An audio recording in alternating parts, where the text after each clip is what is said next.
Hello, everyone, and welcome back to Side B. The Side Boob Podcast. Side Boob. Well, we do have at least a couple of boobs here. Yep. I'm Psych Bet. I'm Professor Icepick.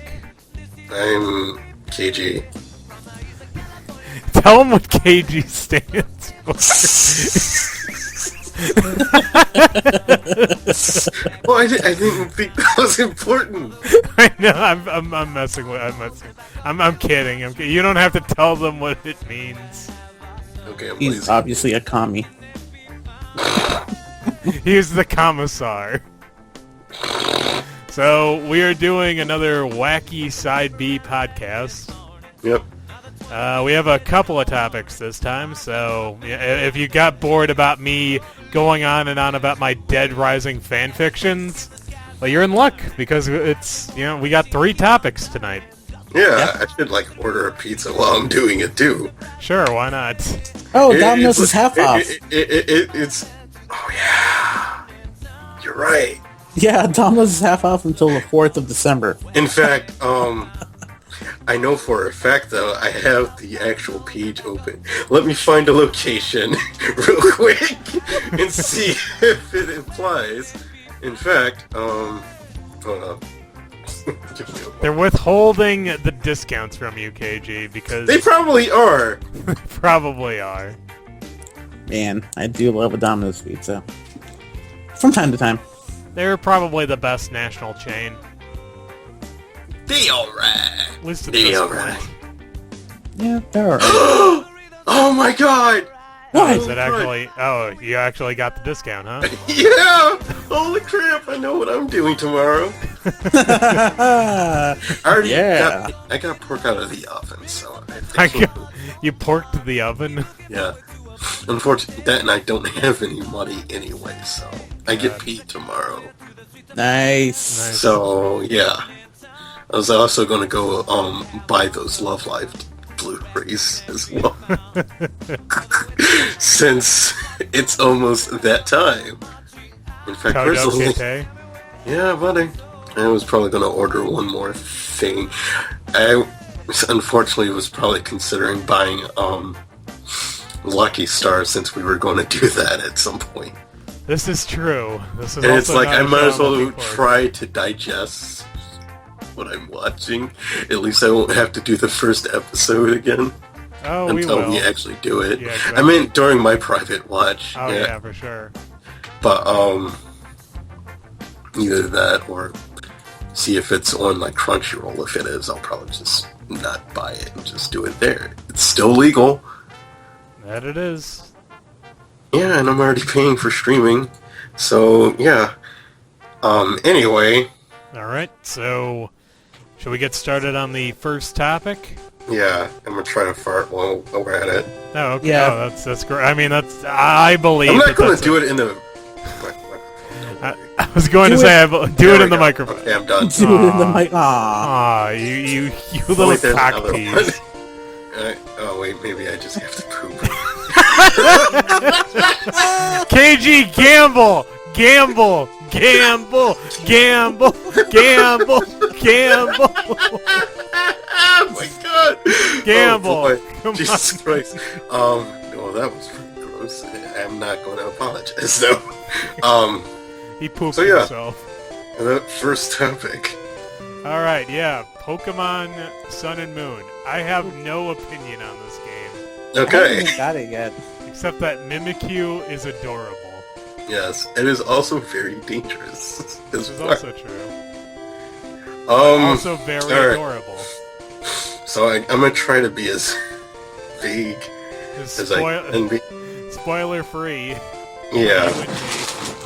Alright, so obviously one of the things that attracted people to Pokemon Sun and Moon is that it offered a structural change on how you proceed on the games, beyond, instead of, the usual get 8 badges, fight the bad guys, and beat the league.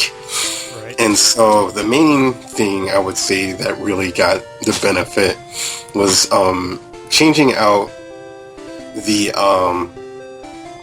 the gym leaders for these trials, which vary greatly. Not all of them are offered by trial leaders. Some of them just happen the moment you get into a particular area, based on how it's set up. And so it varies from, let's find these items, to make some goo that looks incredibly lewd because it's in front of the green-haired girl.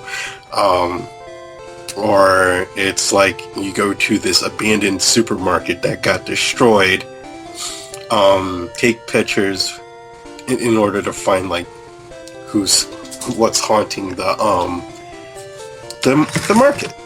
And so the other thing that also gets the benefit was totem Pokemon. Something that initially people were like, oh, Pokemon weren't made for being bosses. And I was like, I'm going to give them the benefit of the doubt because it's totally possible to make bosses out of like monsters. I mean, Digimon games do that pretty well. I mean, I'm curious about this. Are the totem Pokemon just like giant versions of like existing Pokemon, or are they different slightly? Well, in a sense, they're more like a giant version, but they also have a particular buff towards a stat at first. And so the first one, it kind of introduced the concept, and they deliberately make it easy for you. Because the first Pokemon depends on what version you have. It'll either be giant gumshoes for Sun or giant Alolan Raticate for Moon. And so right before you get to fight it, they give you a TM called Brick Break, which would one-shot them. That is ridiculous. So, yeah, I mean, the game guides you a little too well, in my opinion, but before I get to that part, but afterwards, like, they pitch you up against a lot of bosses where it can be quite hairy, honestly. Like, I went against Wishy-Washy, that giant fish Pokemon, / small fish Pokemon. Right. And since it's only a water type, I can't, like, get a good weakness shot on it. And one of the things that Wishy-Washy benefits from is being much more bulkier, and his totem boost makes him even more bulkier than that. And so totem Pokemon also can summon 2 different Pokemon to help aid them. And depending on a Pokemon, they each offer different things. Like with Wishy-Washy, it either summons another one, which at best all it can really do is do Helping Hand, which will buff the next attack the totem Pokemon would do, or would summon that Heartfish, not Lovedust, the other one, that has 2 hands, and I can't really pronounce it, so fuck it. And so while it can also do Helping Hand, it can also heal them. And so that makes things even more hairy because you have to worry about the other Pokemon over the totem, which can potentially kill you. And after a while, instead of just buffing one stat, it will buff all of their stats accordingly. It's sort of like the Beast Boost that Ultra Beasts get. Beast Boots? That's what it sounded like. Shut up. But yeah, I mean, a lot of it comes down to how well prepared you are, or because if you're well prepared to take down a boss, you can do pretty well. If not, you're going to be in for a rough time. And usually the major fights can be pretty challenging. And that's really good. That being said, I think one of the issues is the fact that a lot of trainers either have 1 or 2 Pokemon.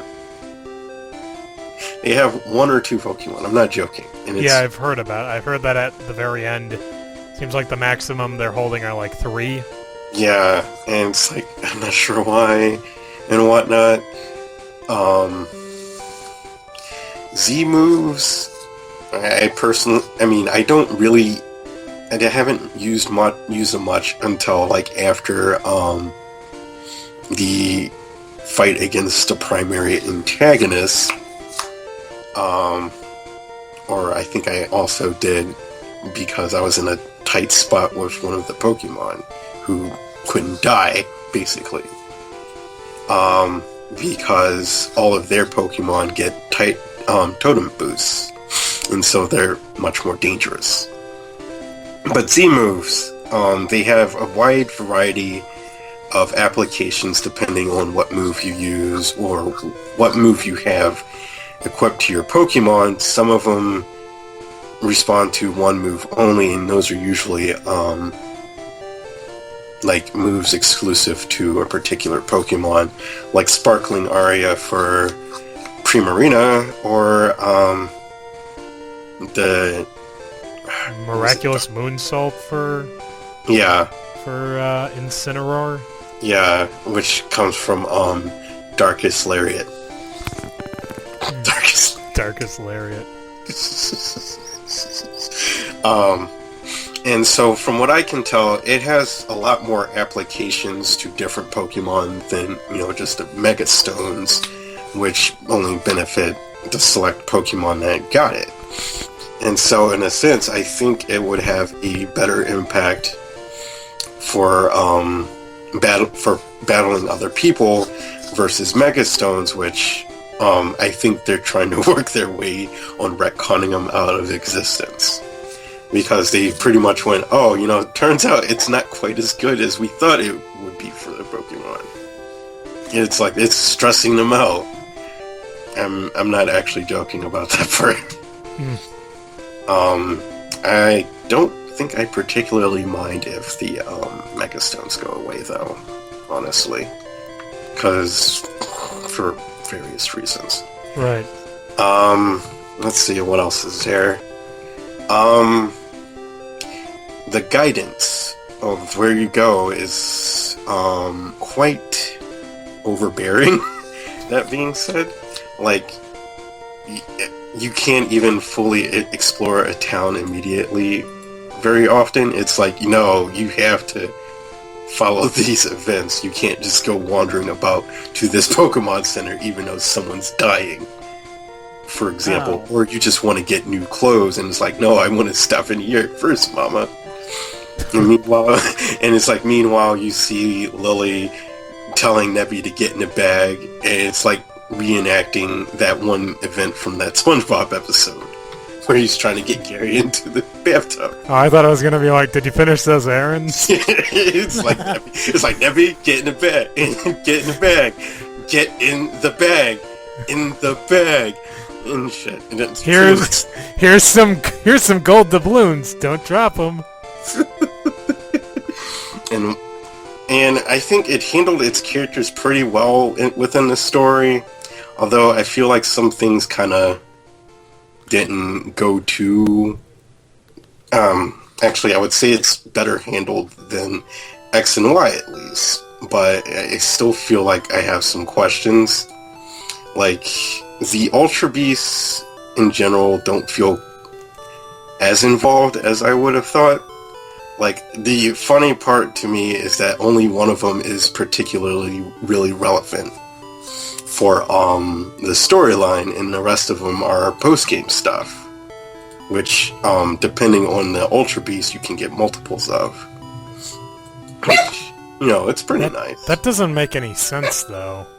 Well, I mean, they're not specifically just one legendary outside of, the Jellyfish and Guzzlord. I mean, I just thought that I was under the impression that the Ultra Beasts were supposed to be like uncatchable bosses, and then oh no, they're just like they're new legendaries, and I'm like, oh, that is a thing. That's a shame. Yeah, and it's like they came from a different dimension, which we kind of already have Pokemon that can do that. Wait, seriously? I thought that they were like lab created, like Mewtwo. No, they're different dimensional beasts.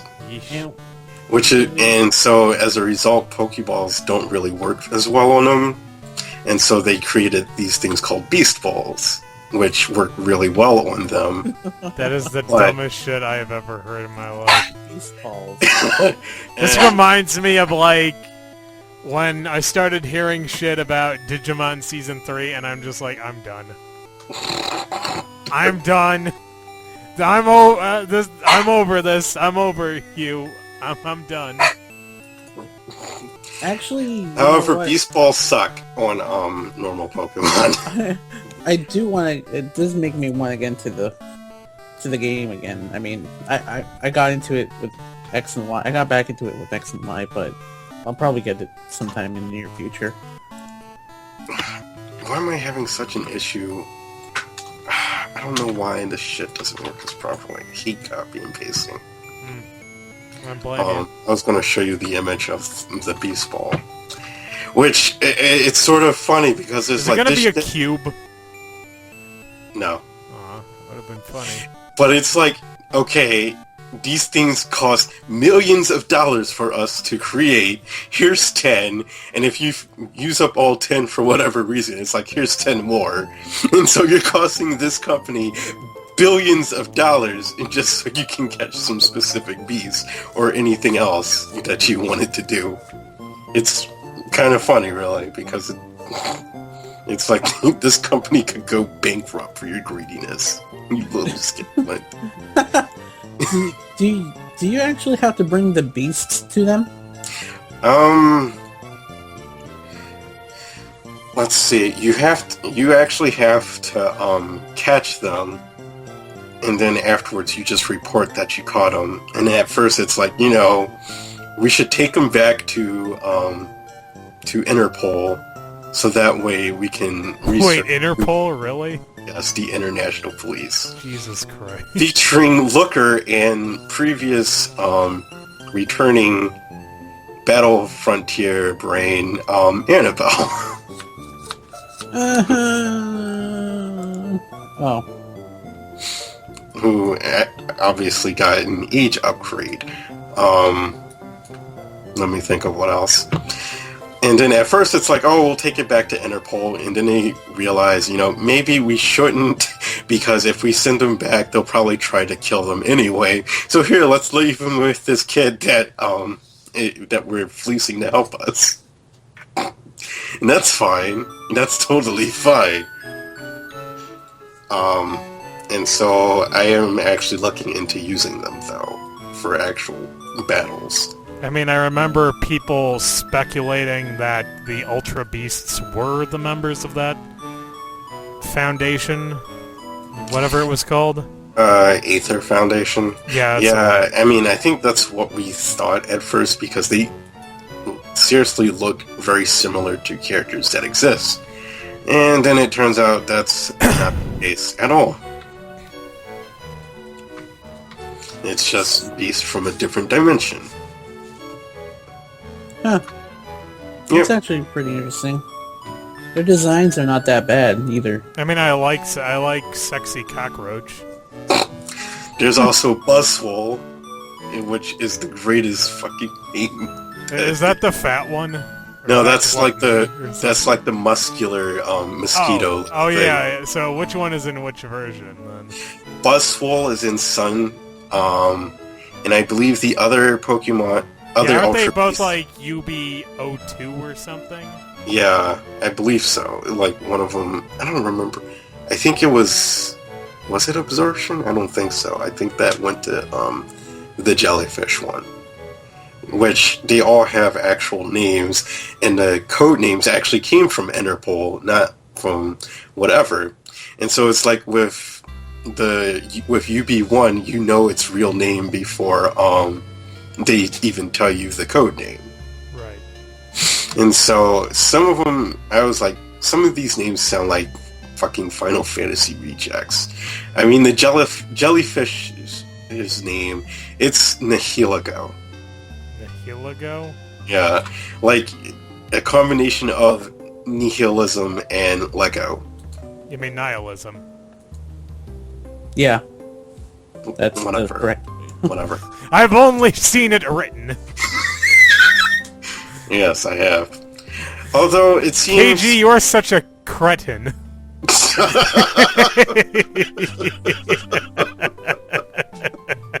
I'm kidding, go on. I couldn't resist. Alright, so basically there are two different Ultra Beasts that are exclusive to different versions, and apparently it seems like Moon so far might have the better ones. Really? Sexy Cockroach is better than Buzzbomb.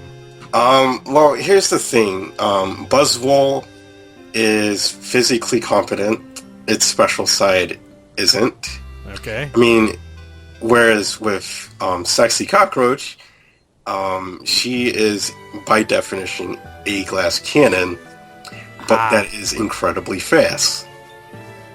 And then if speed is her highest... yeah, I guess in that case, you don't really need defense if you outpace everyone. Mm-hmm. And on top of that, if she kills something, she gets her highest stat boost. And so if it's her speed gets an increase. And so it's like she can run circles around everything, basically.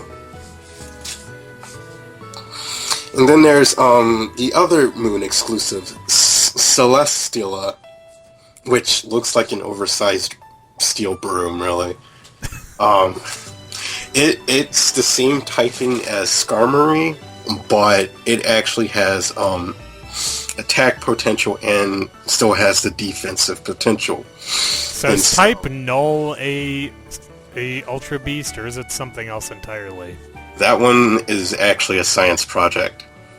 See, that's why we all thought that the Ultra Beasts were also, because I remember that it was revealed around the same time as the Ultra Beasts were first announced. It apparently also had a different name, but due to science experiments and whatnot, they changed its name to type Null. Wait, so in the Pokemon universe, you have to, have, experiments done on you in order to change your name? That's pretty rad, actually. So it's like you see some dude walking around, he's got, a fucking cannon for an arm, and it's like, oh, what's the deal with that? Oh, well, see, when I was born, my name was Jeffrey, but my mom spelled it wrong. So, in order to change my name so that it was spelled properly, they had to give me this fucking cannon for an arm. I didn't want to go into detail though because that's sort of spoiler stuff. I'm just. I know. Yeah, that one's an actual science project. Apparently, they said there's only 3 in existence, and they can't breed. So what I noticed is that these Ultra Beasts, they're referred to as Pokemon. Yeah. Why? Because they're Pokemon from another dimension. I hate you. I think it was initially we're not really sure if they are Pokemon. And then they just decided, yeah, they're Pokemon. It was like, fuck it. Okay. Get the Ace of Spades and shit. That's originally, when we conceived the idea of the Ultra Beasts, they were actually going to be Digimon. But then we decided that was a very dumb idea, so we decided against it. Mainly because even I don't know what a Digimon is. Mm-hmm. But, speaking of which, there's this new mechanic in the game. It's called SOS Battles. And that's one of the things I was mentioning with, the Totem Pokemon. They used a SOS Pokemon mechanic to call in other Pokemon. And the frequency of how much they call a SOS Pokemon varies greatly on where their health is. And unfortunately, I feel like its implementation isn't very well thought out, because it's fine with totems, but with wild Pokemon it can get quite annoying, because sometimes it's like, I just want to catch you, and it calls for help, and it's like, they give you these things called adrenaline orbs, which makes them more likely to call it Pokemon, and it's like, why didn't they just lock it to that for wild Pokemon and not for totem I Pokemon. mean, can you catch the totem Pokemon? No, you can't capture anything during a trial. Ah. I hate you. But, the other issue I have is that they actually lock some Pokemon behind it. And while on one hand it's like having Shelgon or something being locked behind it is one thing, where it's just the evolution, there are some Pokemon like Gumi and the new Pokemon Marini that are completely locked behind this mechanic. And so you could essentially go through this entire game without knowing how to capture it. And speaking of which, I do feel like some things are obtuse, which is how I've been feeling about Pokemon since like Heart Gold and Soul Silver. But I don't know where I was going with this. Alright, like the trading thing, I tried to do that with Shell the other day, and Right. you were on a call, and we were trying to set up a trade. And so we both thought we hit this huge ass trade button to start a trade. The issue is that it doesn't connect you online right away. In fact, it doesn't connect you online at all unless you went to GTS instead, where it just asks you, do you want to connect online? Instead, it opens up a local only room with a bunch of different people. And so there's this button on the bottom right corner of the screen that you have to click so that way you can connect online and do that. And it's like, that's so stupid. And the other issue with that as well is the festival plaza, I cannot wrap my head around. It feels like a really dumb idea that I haven't worked out quite well, because it seems like you can get different stalls and level up your plaza by talking to people, and they give you tokens so that way your thing ranks up. But I'm not sure if you have to be connected online, because you get people in your offline game anyway in your plaza, and sometimes you could talk to them to do something. Other times it's like, there's nothing going on in particular, and you just waste your time. Pokemon Pelago, I don't know, is may as well be like a smartphone game setup, Right. where you you need to capture a certain amount of Pokemon in order to be able to build or upgrade your islands, and you need a certain amount of beans as well in order to upgrade your islands. Beans are also used to raise their affection in the Pokemon refresh, and other things. And different beans have different levels of basically upgrading their affection. And so that's fine and dandy, although it takes some time to get access to it anyway. You can't access it until you have access to the Charizard, though, so that's quite a bit of a ways out there. I think it works fine. I haven't completely grasped what it is.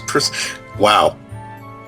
I just looked at this baseball page I linked to, Yeah. and the Japanese name for it is Ultra Ball. I hate you. I'm pretty sure that name was already used. Yeah, I know, right? And yet, it's like Ultra Ball. I mean, let's see what, and it's called Hyper Ball in Japan. Wow. Why didn't we call ours the Hyper Ball then? Instead of Peace, because it's not called, the Ultra Beat. Wait. God. Hyper Beast, that's what I meant. But yeah, anyway. There are quality of life changes that I like.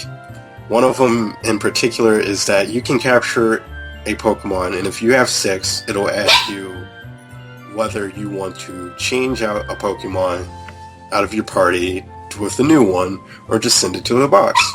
You can also check its summary to see if it's what you want, and probably soft reset if it's not what you want. And if you send it to a box, if it has an item, it'll ask you if you want to send that item to your bag or your box as well.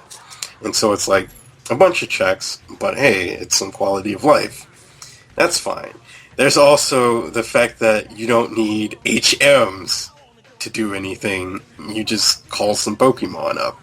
That seemed kind of redundant in a sense, because like you get Lapras at first, and then later on you get Sharpedo, which is you but better. Wait, kind of thing. but since you don't have HMs anymore, how does that work though? Like when you encounter a tree that needs to be cut down. There's no trees like that. What? Really? Really? What about Surf? You get a Lapras at first that can take you across waters, and then later on you get Sharpedo, which is basically Lapras but better, because it's Lapras and Tauros combined into one. Mm-hmm. But just for water. What about same thing for actually I don't know if Waterfall's been used in a while. I'm pretty sure it has. I mean, Waterfall was in Omega Ruby and Sapphire. Oh. Alpha Sapphire. But Waterfall isn't a factor. It's not a factor in this game either. What about what was another essential thing that you need to use? Strength. Oh yeah. How does that work now? They give you a Machamp.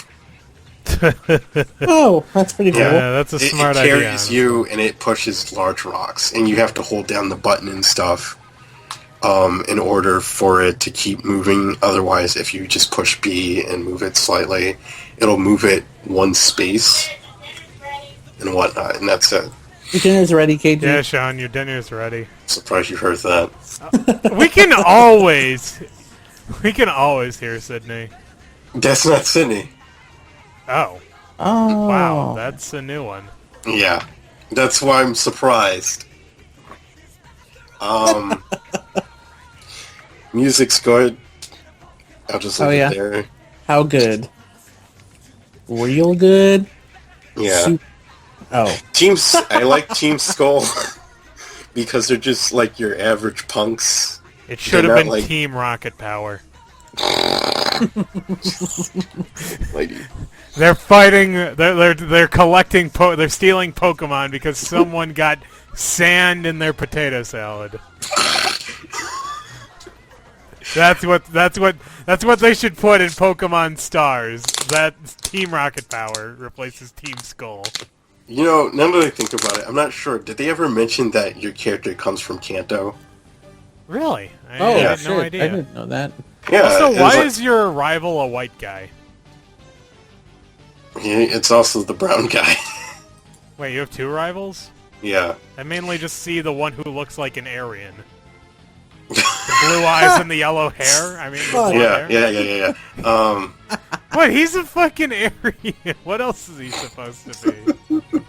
Man, I don't know. Well, I mean, he's a rival, but he doesn't fight you very often. It's usually Hal who fights you. And the interesting thing with Hal is that normally with rival battles, if you get beaten, you're forced to go back to the Pokemon Center. And so in a sense, it kind of didn't happen. Yeah. However, if he beats you, the game carries on. So technically speaking, he can actually beat you. That's crazy. Yep. And so in a sense, he's better than Blue and Silver or whatever. Only because of the way the game mechanics work. Yeah, pretty much. It's a game mechanic. Silver. And Yeah, Silver was punk. Yeah. He was born from a punk. Ice So Pick he's was punk. here, KG is a loser. Giovanni's not punk. That guy beat me twice. Let's see, Pokemon League. Obviously that was in, they hinted at the fact that it's being built up throughout the course of the game. Wait, really? Yeah. Huh. I mean, although they just tell you at the third island, it's like, this is what I've been trying to do. I've been setting up a Pokemon League to basically give validation to these grand trials well, let me rephrase that. It's to give these grand trials as much validation as gym battles, so that way, you can go to the Pokemon League. And so because, they set it up by the time you're ready to actually go into the Pokemon League. What the fuck? What? What was that? I don't know. What did it sound like? I thought Psych started laughing, and then I realized it wasn't him. It was Sydney.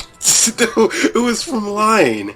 Because they have stickers that have sound, and I was like, holy shit, this sounds just like Psych. Well, Psych, apparently you sound like an emoji. How do you respond to that?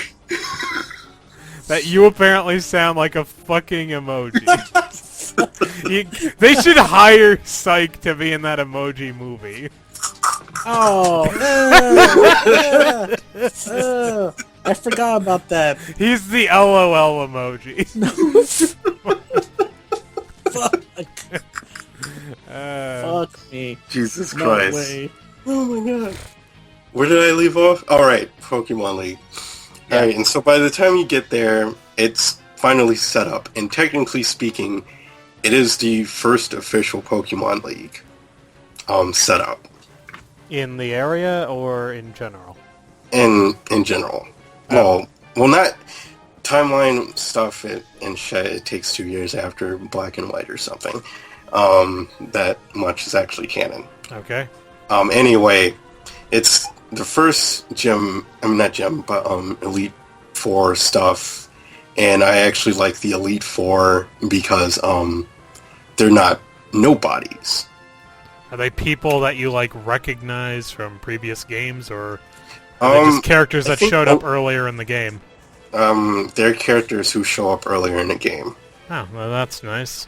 Yes, and they are actually pretty relevant. I think only one of them in particular was new. And so it's like, who's this person? And then I won't say who the champion is, but what's different is, you remember the Pokemon Generations episode when Blue just sees that throne and he goes up to it and sits down on it since no one's the champion? Pretty much. That's essentially how it's set up for you. Huh. And then the actual champion shows up, although I'm not really sure if he's the champion. It's like, I'm the final challenger kind of thing. Ah. And so, you, instead of being from the challenger side, it starts off with you being on the champion side. And kind of things. And so I'm like, oh, that's pretty cool. That's interesting. And so you become the champion, and one of the interesting things that they comment is like the Elite Four going, I want your crown, I want to be the next champion. And so what they do is you can actually defend your title for being the champion. We all live in a Pokemon And so they have world. different sets of trainers who can challenge you to become the next champion. Well, I like that idea for a post-game. Mm. And and they are all also a bunch of characters you met. And one of them is kind of funny. Like, one of them is a generic trainer called Youngster Tristan. God. But I'm like, oh, that's actually really cool that they did a setup like that.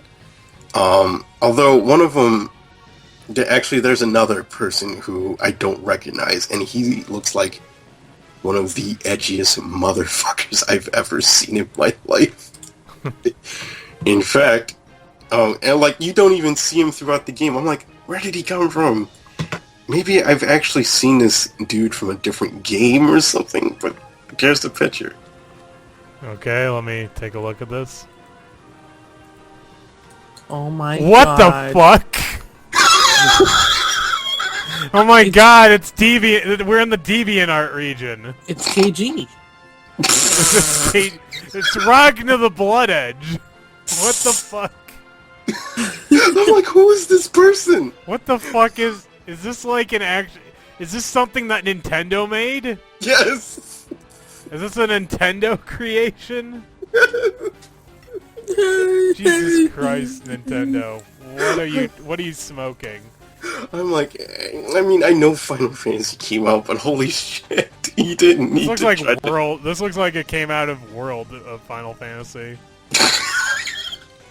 I tried playing that. I fucked up badly. Oh yeah, I think dude! I I'm saw your stream of World of Final Fantasy. Yeah, I ended it by getting killed by Shiva. Yeah, you got I was killed just like, by a Mortal Kombat character of all Oh wow, things. chinchi that skin and yo. I need to port that to my YouTube channel. Yeah. Soon before it's like it vanishes, and I'm like, what the fuck I happened? fucking hate what Twitch does with their archives these days. Yeah. Although it's weird, it's like if I skim most of the footage, it just leaves it on my account forever. Right. So it's like kind of pointless in a sense. I mean, I still have videos from like the Dragon Quest Builder stuff that's there since I had to take parts of it out just to go, here's the boss fight for this chapter. Let's see. What else is there? I actually don't want to go much into the competitive stuff. I mean, really. Is there anything else besides that? Do you think you might want to wrap up soon? I think I'm going to wrap up in a bit. Okay. Trying to think of anything else I left out. All right. Yeah, think of stuff and give us your final score. Dun-dun-dun-dun. I give it a red out of halibut. I love halibut. That was good. I feel like I covered a lot of things I really cared to mention, really. Side the quests. story was fine. The post game is better than X and Y's for sure. And I've I heard do. some people say this is the best Pokemon game ever. It probably helps that it's not like a nostalgia fest that X and Y ended up being. Oh yeah, because of all the Mega Evolutions. Oh yeah. Plus, I mean, now they just have new forms of Gen 1 Pokemon. yeah. I mean, that and the fact that, like, you go into a route and go into the wild Pokemon, and it's like a completely different ecosystem. Like, no matter what pile of grass you go in, it's like, holy shit, it's like suddenly I'm in a different country kind of feeling. In a sense, it's kind of fine with EXP share. You could just rotate a bunch of Pokemon in and out and whatnot. And that was great, although, again, I feel bad about its wildlife. And Sun and Moon, they brought back Black and White's level scaling, which was great for the story challenge. On the other hand, it might not be so great for certain features, since the level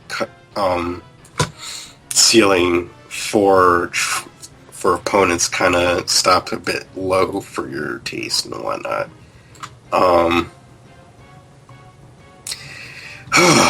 But yeah, I enjoyed Sun and Moon when I played of it. There are some issues that I had, but I will say I did think earlier how it seems like almost every generation there's like a sense of dread that I feel about each of them, and I think the least I feel dread for was Gen 3. Surprise. Is it dread because... Is it only dread for, like, new games, or is there also dread involved for remakes? Remakes are a different story. It depends on what's being remade? Yeah. I mean, the thing is like, I have issues with Gen 1 in the sense that it's broken and stuff. And and it feels like the foundation wasn't quite good, because to be a psychic was like being born British, basically. You were on the top of the world. Bug Pokemon and Ghost Pokemon, they were pretty fucked in comparison. Because it's like, oh hey, I'm a Ghost Pokemon. Oh wait, I also have Poison, and I'm supposed to kill Psychic. They kill me anyway. You're supposed to kill me? Yeah, I mean, it's like... And so it's bizarre in its foundation in the fact that Special was just one stat, so Special Pokemon were even more special. So here's something that actually bugs me about that. So it went through at least 2 revisions, the original Pokemon games, before it came out here, and they never thought to fix the ghost glitch. I think the issue is that I feel like because if there's glitches in one game, they kind of have to keep certain ones in so that way they would be compatible. I think that's part of my issue is like if something's not working properly, it probably won't get fixed for the next few years. That's retarded. Yeah, and it doesn't really help that patching doesn't work.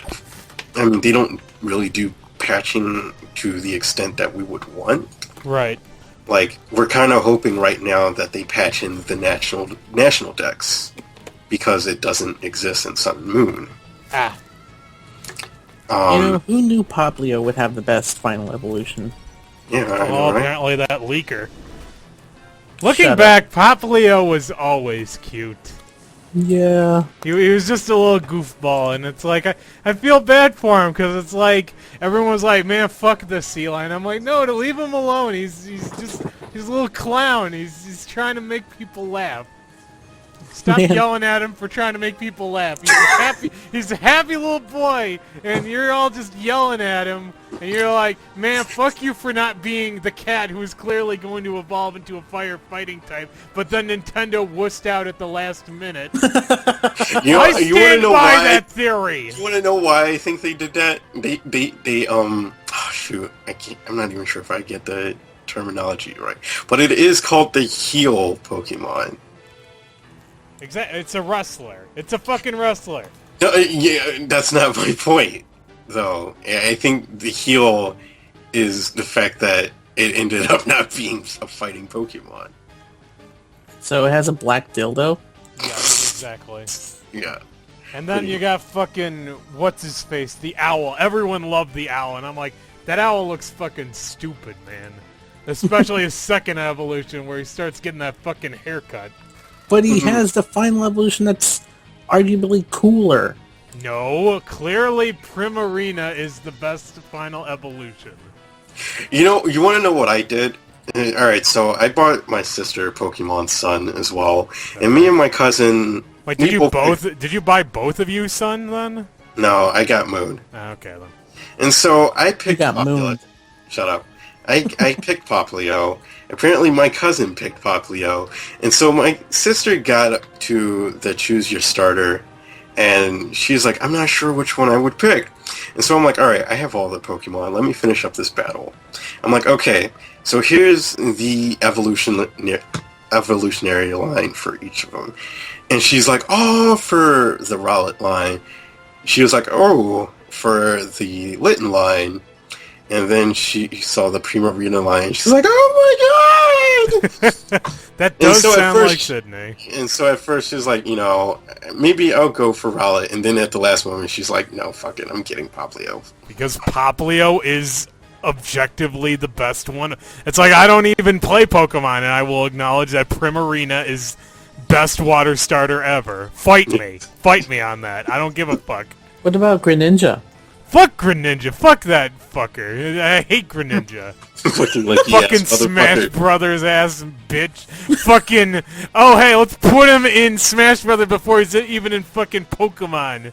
Because Sakurai just takes one look at him and like, my dick is hardest for this Greninja.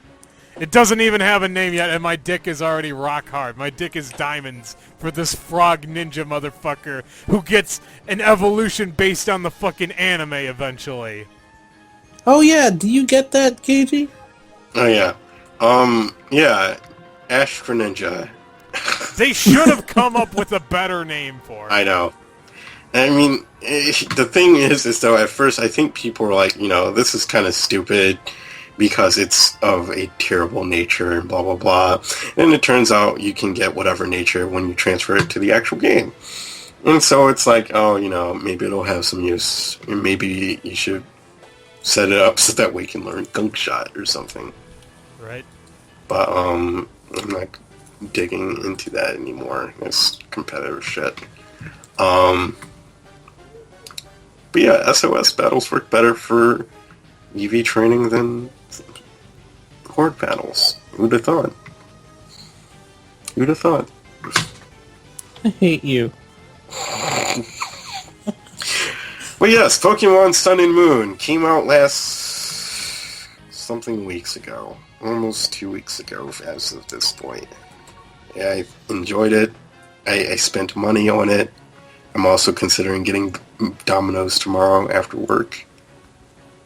And playing some Final Fantasy with the bros. How do you get Ash Greninja, though? You download the special demo from the eShop, mess about with it for a bit, and in the Pokemon Center, you can talk to some schmuck named Professor Kakui. Oh yeah, that guy you face at the end of the Pokemon League?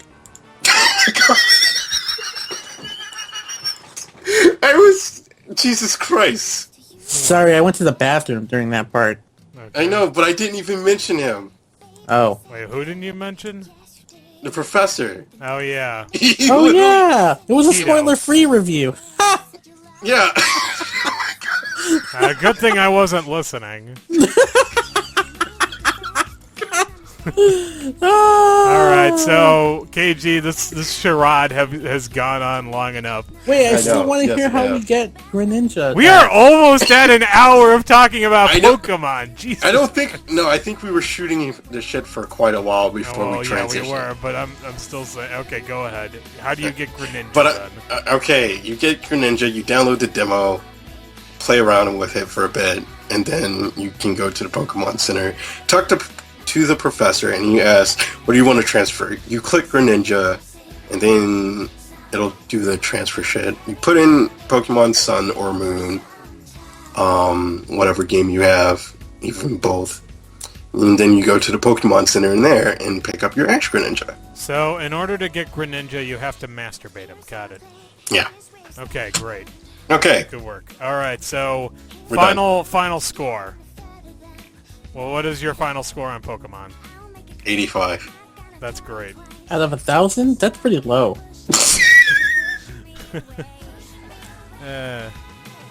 Well, that's not bad. That's like a B.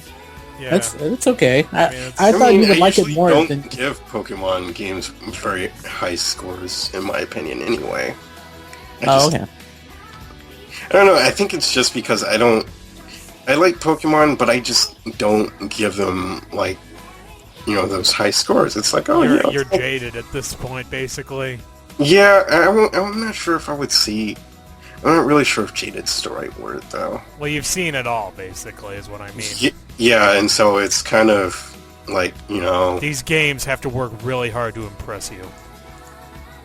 And I mean, it did, but, I still like Dragon Quest Builders more as my game of the year so far. Are you ever going to stream that again? I thought he finished it. Oh, yeah, huh.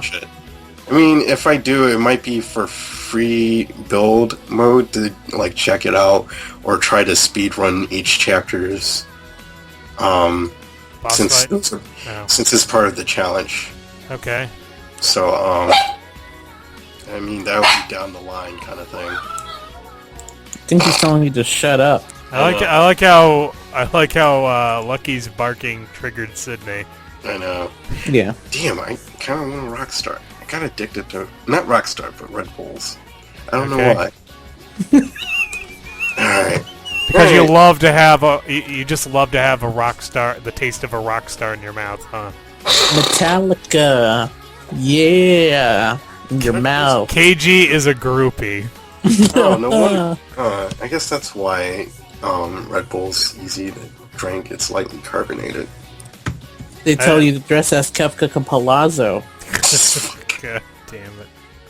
Okay. Alright, I have dinner, so I guess I might actually get off earlier than I thought. Oh, okay, then, Fuck you! you don't want to talk about the second topic? The Marvel vs. Capcom 4 thingy. Yeah. Yeah, that one. So yeah, we've been... Go ahead. Actually, keep going. I might stick around for a bit more. Okay, so yeah, kind of a spoiler there. Yeah, recently we have heard rumblings about Marvel vs. Capcom 4 becoming a reality, and no one believed it until the valid, the very reliable source of Polygon confirmed it once and for all. They did not reveal their sources, but they claim that it was not those fucking NeoGAF threads. And if anyone says otherwise, they are filthy liars. You know, they don't even read NeoGAF. You know, the worst part is that I was looking at the article, and I'm sitting here going, where's the source? Because I seriously thought that was what it was going to be. My favorite bit about it is that they said that they have a source, and the only thing they can tell us about the source is that it's not NeoGAF. And I'm just like, probably the worst bluff I've ever heard in my life. You know, it's totally not NeoGAF. Whoever our source is, even though we can't tell you, it is not NeoGAF. And even Max said it was NeoGAF. And then it's like, and then on December 3rd, it's gonna be like, our source was totally NeoGAF. What? Our source was totally NeoGAF.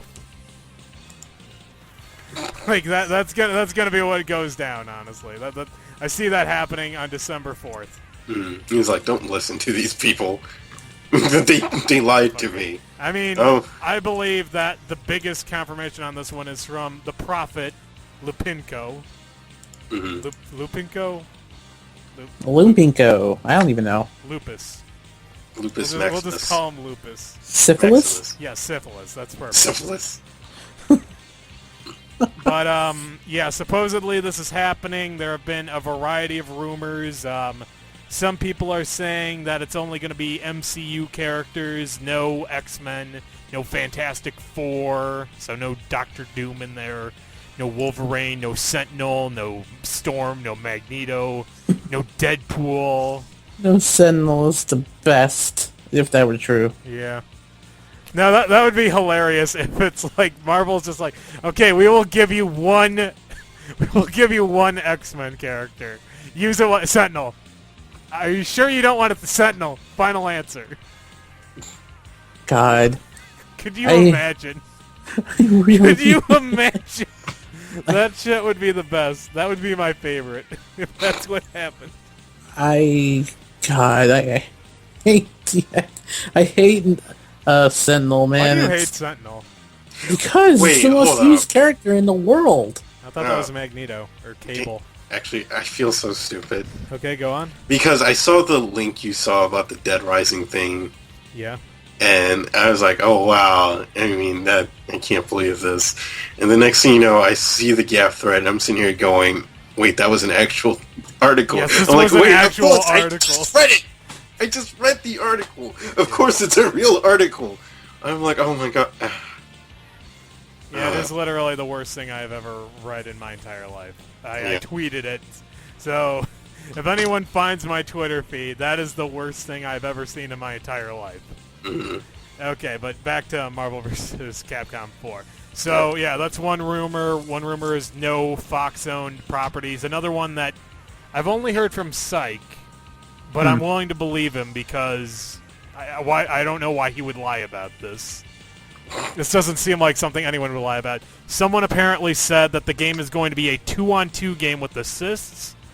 Yeah, basically Marvel vs. Capcom 1. I don't buy that for a second because 3D modeling has changed the game. See, back in the old days, you could do assist characters because you had to draw per sprite. But now that we're on 2.5D, if you're using a 3D model for anything other than a full-on playable character, you have wasted a model. Just utterly wasted it. So I don't buy that unless they decide to do something like a cross between like the PlayStation 1 games where you can pick two characters and then you pick a third character off the main roster to be just like an assist. Although at that point, I don't know why they wouldn't just go 3-on-3 again. The worst part is I just saw a Filthy Frank gif, and at first I was like, wow, I'm surprised someone posted it. Then I looked to the left, and it was Psych's post. I'm like, of course it is. I don't know what else you were expecting. I don't know either. I don't know what you were expecting there. Uh-oh. Go on. Okay, let's see. Other rumors is that... I think the only other major rumor I've heard is that people are speculating that this means that Akuma is not, in fact, in Street Fighter V. He is only in MVC4. What? That is what I have heard. That is what I have heard. It's a stupid rumor, but it is a rumor I have heard. This is speculation. People are misconstruing that one teaser for Well, it's because Ono kept on saying, I never said Akuma was in Street Fighter V. And then it turns out they're talking about Bear. Exactly. Yeah, exactly. I never said Akuma was in Street Fighter V. Akuma is... And then he does his trademark childish Well, grin no, with but his thumbs up. in reality, he said I didn't say Goki was in Street Fighter V, but they translated it, and people have gone like, "Oh, so it's not Akuma, it's actually Goki. They're changing his name back," and I'm just like, "Fuck you." They pulled that shit with Nash because Nash is his last name. It's not like he's Akuma Goki. Hashtag Akuma Goki for Street Fighter V. So, do we even believe that a game will be announced, or are even making it? I have a very controversial view on this, if you don't mind. Let's see. You want to see people cry and kill themselves? I mean, yes, but that's not the only reason I don't want this to be real. Hear me out. The killing themselves part. Well, you do realize there would be a bonus to it not being, but I don't think anyone thought this through enough. Hear me out on this. I'm sorry. You mean people didn't think things through clearly? You're telling me this on the internet. Oh, wow. I mean, yes, I know. I'm interesting. Speaking blasphemy here, but hear me out. This is what I'm thinking when I hear about this. Okay, number one, the whole ex-embargo bullshit. There has been speculation, there's been rumors that it's coming to an end next year. Oh, I'm sorry, what? Psych, help me out here. You know what I'm talking about, right? He's talking about... how Marvel won't let anyone use X-Men or Fantastic Four characters in any, like, licensed media because Fox owns the movie rights, and they're trying to, like... They're sticking it to those guys. Like, a lot. Yeah. Like, a lot. Like, they want to make them their bitch. Good. Okay, so that's still in effect. Wait, I want to know that... Hold on. Was KJ really under the rock about this? We've been talking about it for, like, forever. Do you think I've been paying attention? Yeah, I don't think he's been paying attention. He's too busy listening to Snow Halation. Yeah. The Nico Meet mix. the Flintstones. Why did you... Don't bring up the Nico mix. Okay. But, so yeah, basically that's been in effect, although there have been rumors swirling that that's coming to an end next year, and Marvel's going to stop being dicks about it. I don't know whether or not that's true. It hasn't been announced. Or confirmed. Or whatever. It's like that one rumor that kept swirling around. Oh, Marvel's going to get the rights back to the Fantastic Four. Any day now. Any day now. They're going to trade the X-Men TV rights for it. It's like, this is going to happen. It is like this is going to happen, says increasingly nervous man for the 7th time. Exactly. It's one of those things where it's like, I have seen no confirmation of this. It's been a rumor that's been going around for like 7 months. They're relying on the whole broken clock, write twice a day bullshit, basically. You mean like how they try to rely on 4chan as an actual source? Or like how people keep on saying Mother 3's coming out. Yeah. Exactly. I mean, the worst part about like 4chan now. Stuff, it's like you really have to vet and make sure it's like, oh, maybe this is worth something to post to other places instead of, oh, you know, this conforms to my fucking fantasy. Right. But you know, like Monster Hunter going to consoles or something. Exactly. But that's the first thing. The second thing, look at Street Fighter V's launch here. That shit is not ready yet. That shit is not done. That shit is in progress. And you expect Capcom to make a whole nother polished fighting game in a year's time. I honestly don't know what to expect from them. Exactly. And number It's three, like, at best, I can expect much for Monster Hunter, but even then, it's like, if they're actual rumors that might actually be worth a DM, I'm not really sure how I can look at Monster Hunter. I'm just saying that look at the state they released Street Fighter V in and tell me that you want to see a Marvel vs. Capcom 4 released at that caliber.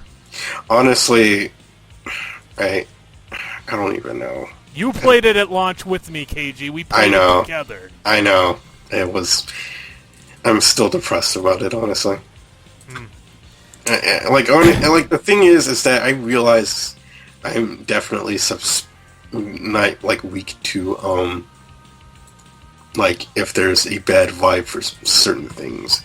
It's like, oh, I'm super excited, like with Metal Gear Solid 5. And then next thing you know, something happens, and it's like I lost my complete interest in it. Okay, and the third... oh, go ahead. You were still talking? That's about it. All right. The third thing is that I'm just worried about how boring the roster is going to be. I'm not saying it's going to be a bad roster. I just think it's going to be a very boring, safe roster.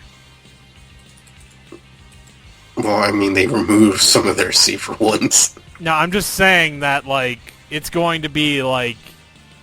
It's like... I can't imagine a game that could... It's like they're clearly setting this up to have Black Panther and Daredevil in it, but I can't think... How could they make them different enough from each other? See, that's the thing, because... And also Spider-Man in there, too. I feel like Daredevil... Go ahead. I mean, Spider-Man...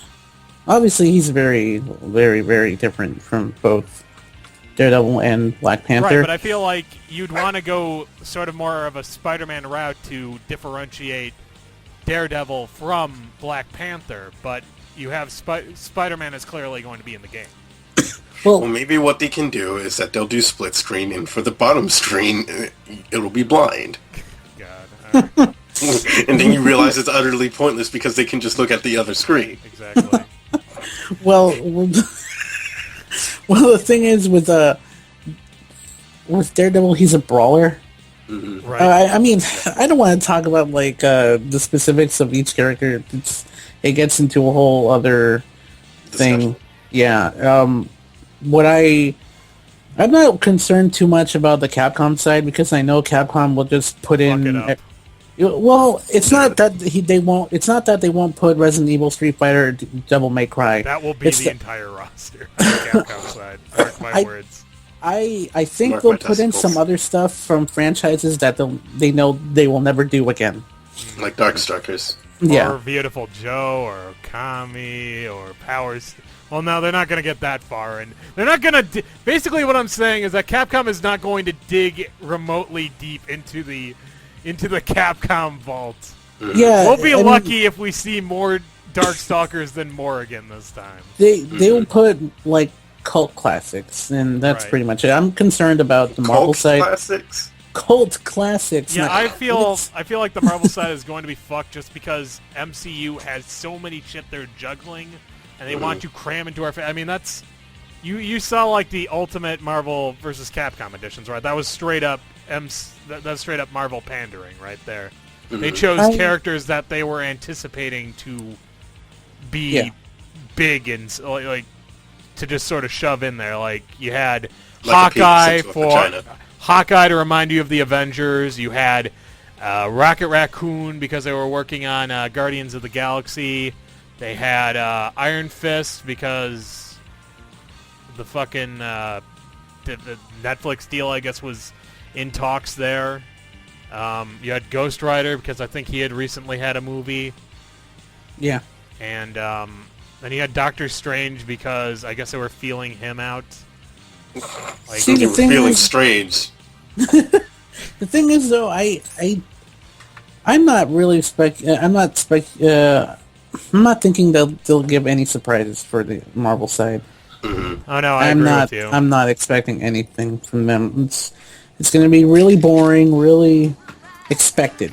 That's the word, expected. Exactly. Expected. They're going to be hitting all the high notes. Captain America, Iron Man, Spider-Man, Thor, Hulk, Doctor Strange, because his movie just came out. Ghost Rider back, maybe. Ghost Rider, I would love it if Ghost Rider came back. Ghost Rider. Newbies will be Daredevil, Daredevil. Captain Marvel, because she's getting a movie. Luke Cage, maybe. Because why? I don't know why. Because he's on Netflix. Well, I don't understand. It's important. No, it's just that these characters some of these characters would play alike. I mean, okay, you can give Luke Cage some super armor, but that's as far as you can I go want with the Vision guy. in the game, and I'm hoping that they'll be boring enough to say, "Oh yeah, Vision was in a couple of movies. Let's put him on the roster."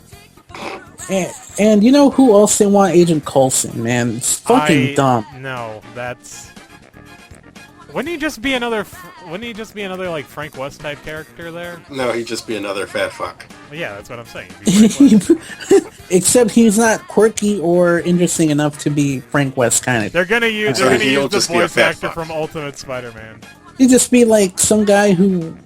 I don't know, it's just that you know what they did in the show? They cut off his hand, and not on purpose, but on accident. Then he gave him a cybernetic hand, and he can make a holographic shield.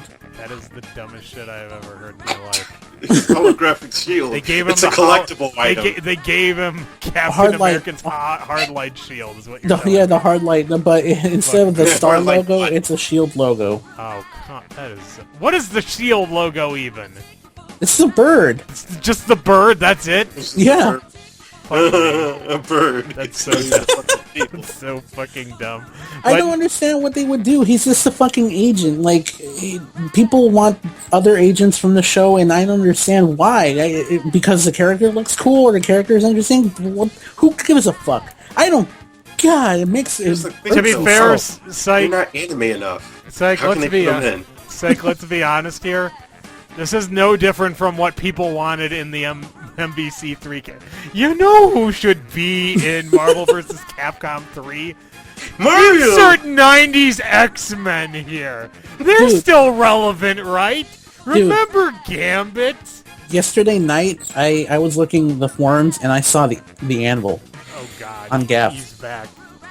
Wait, the anvil's on Gap? Yeah. What the fuck? He belongs there. I actually responded to him that saying the anvil will never... not the anvil. Lou will never be in a Marvel vs. Capcom game again. Well, they have assists now. Well, he kind of accepted it. I told him that, and he's like, okay, yeah, I know. Yeah. Not in the sarcastic tone. So he just he's a broken, punished anvil. A broken patriot. Yeah.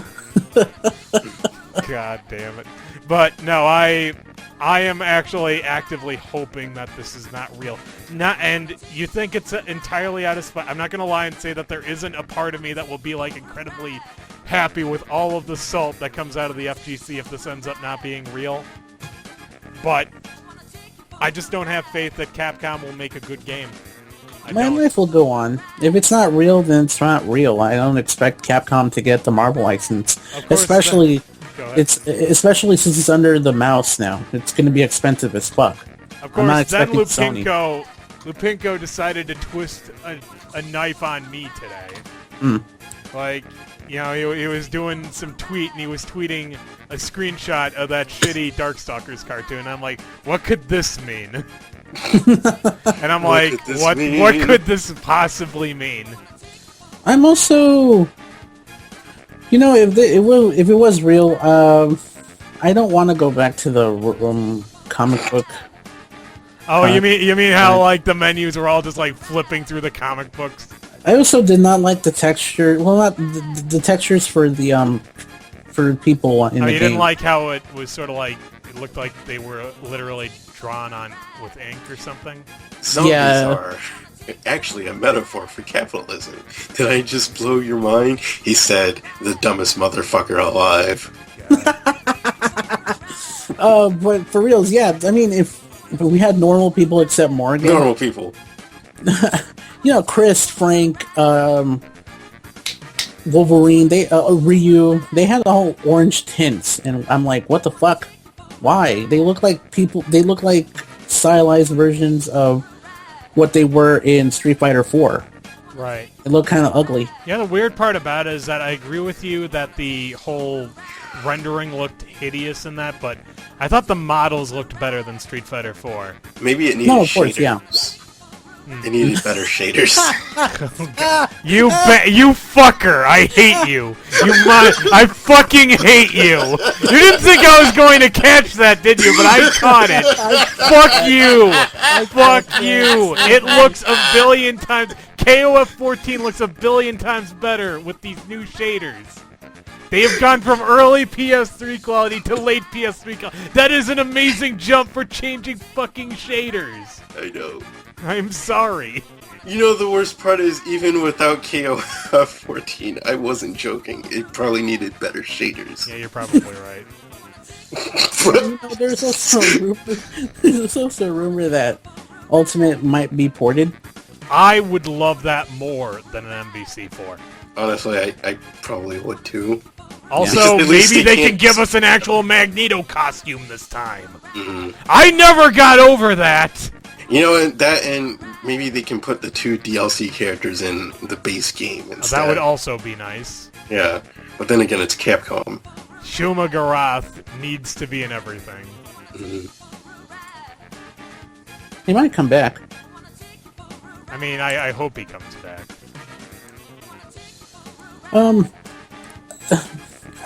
If it's real, and if it has Capcom characters, I mean, I would hope so. so, yeah. Fucking Konami. I mean, It's will part of- people really be upset if if it wasn't Marvel vs. Capcom 4, it'd be another Marvel superheroes?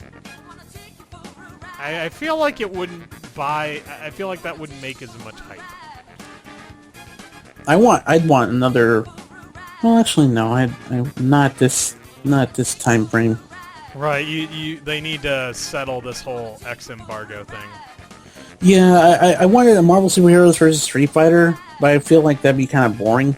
See, what I really want Capcom to do in terms of crossovers, and this is going to make Capcom versus Street Fighter.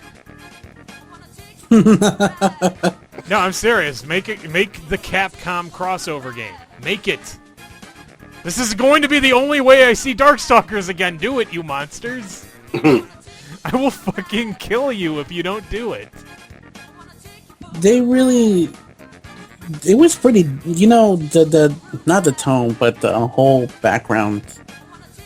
The whole. You know how everything looked inked. Right. Like if they were inked in Marvel vs. Capcom 3. Right. Yeah, that shit needs to go. Oh, I agree with you, although I just have to wonder what they try to replace it with. I don't know, just it has to be something else, not Of course, that. you know what my favorite thing about reading fighting game enthusiast news about the supposed rumors are? Like, the FGC has finally gotten over the fact that 2.5D fighters are here to stay. But then you got the fucking casuals now. It should be a 2D fighting game with sprites! And I'm like, fuck me. The idiots in the FGC have gotten over this, and you're starting the cycle all over again. Fuck you. Sprites, I feel like they're dated now.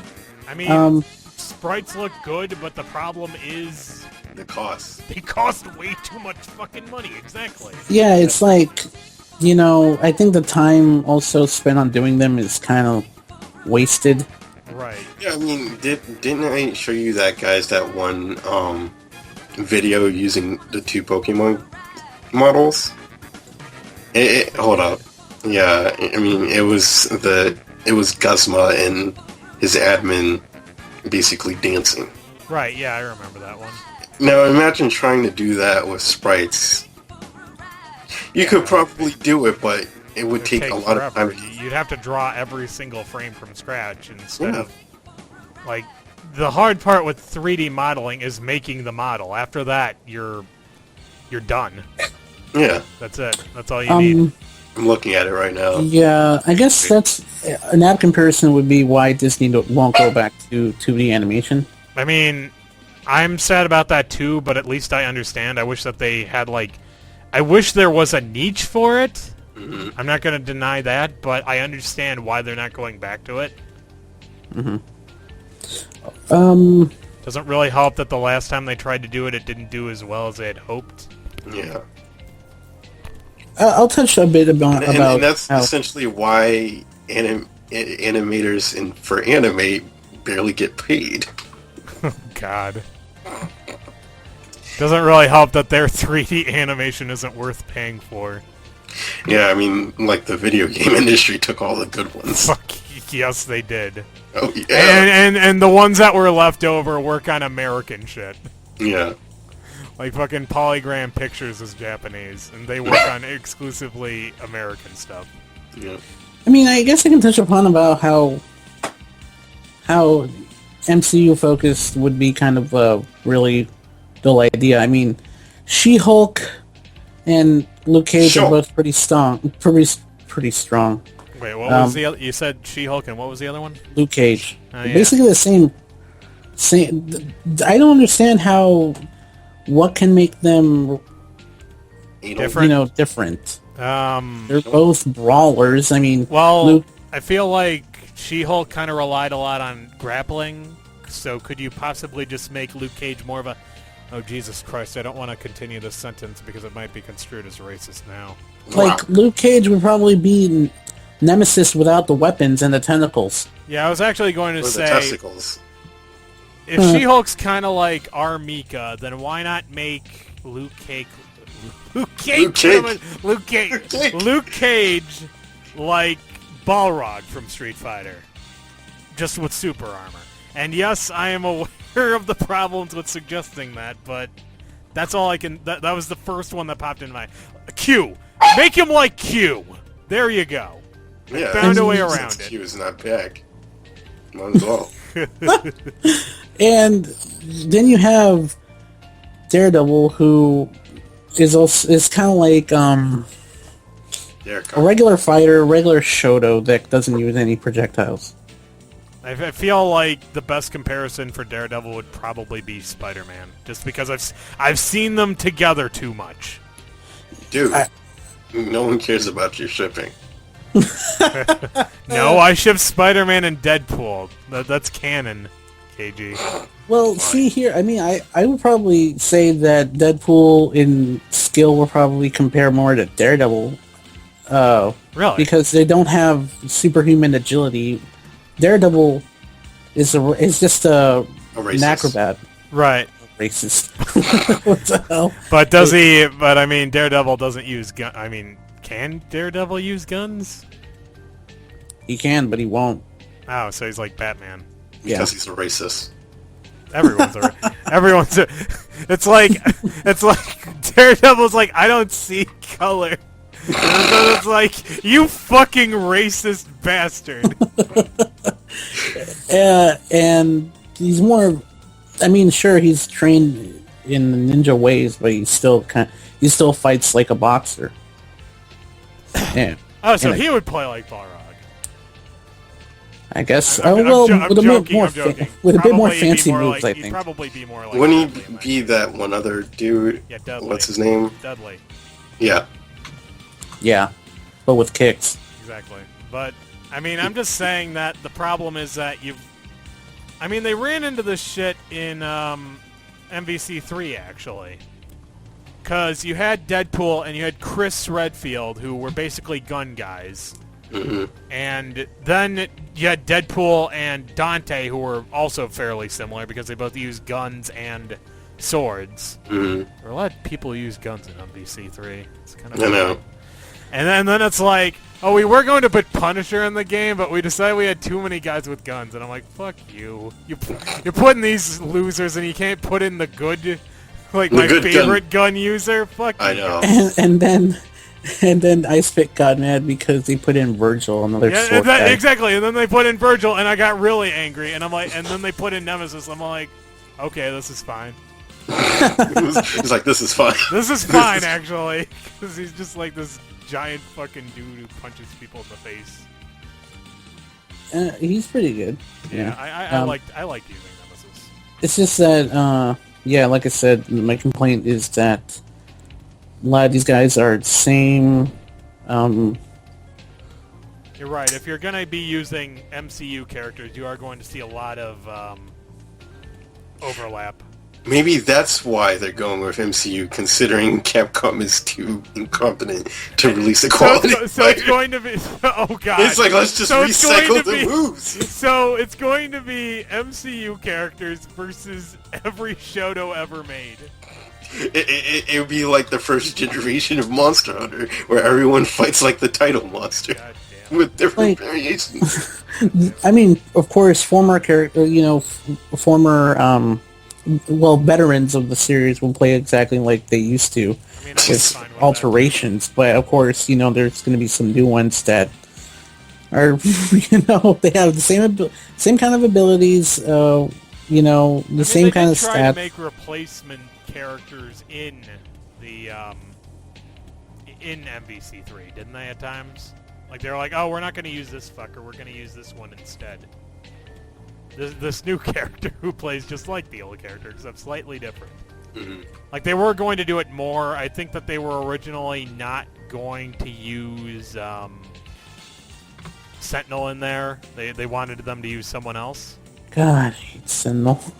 And I remember that they said that they originally didn't want to use Doctor Doom. They were pushing to use Kang the Conqueror instead for...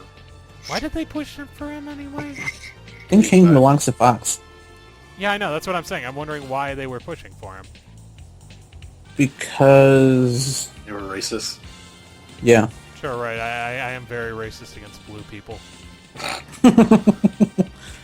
Yeah. I'm pretty sure they put in Star-Lord.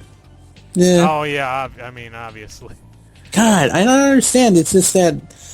I hope Capcom, can creatively design a moveset for these kind of samey characters. I mean, if they have more than 3 Guardians of the Galaxy in the game, I'm going to be fucking angry. I don't think they'll put Drax or Gamora in there. Okay, good. Because like I said, 3 is my limit on that one. I will be fucking angry if they put in... If they put in all 5 of them, I will be incredibly angry. Angrous. I mean, it's just that, like... I don't want this to be focused on MCU. Okay, fine.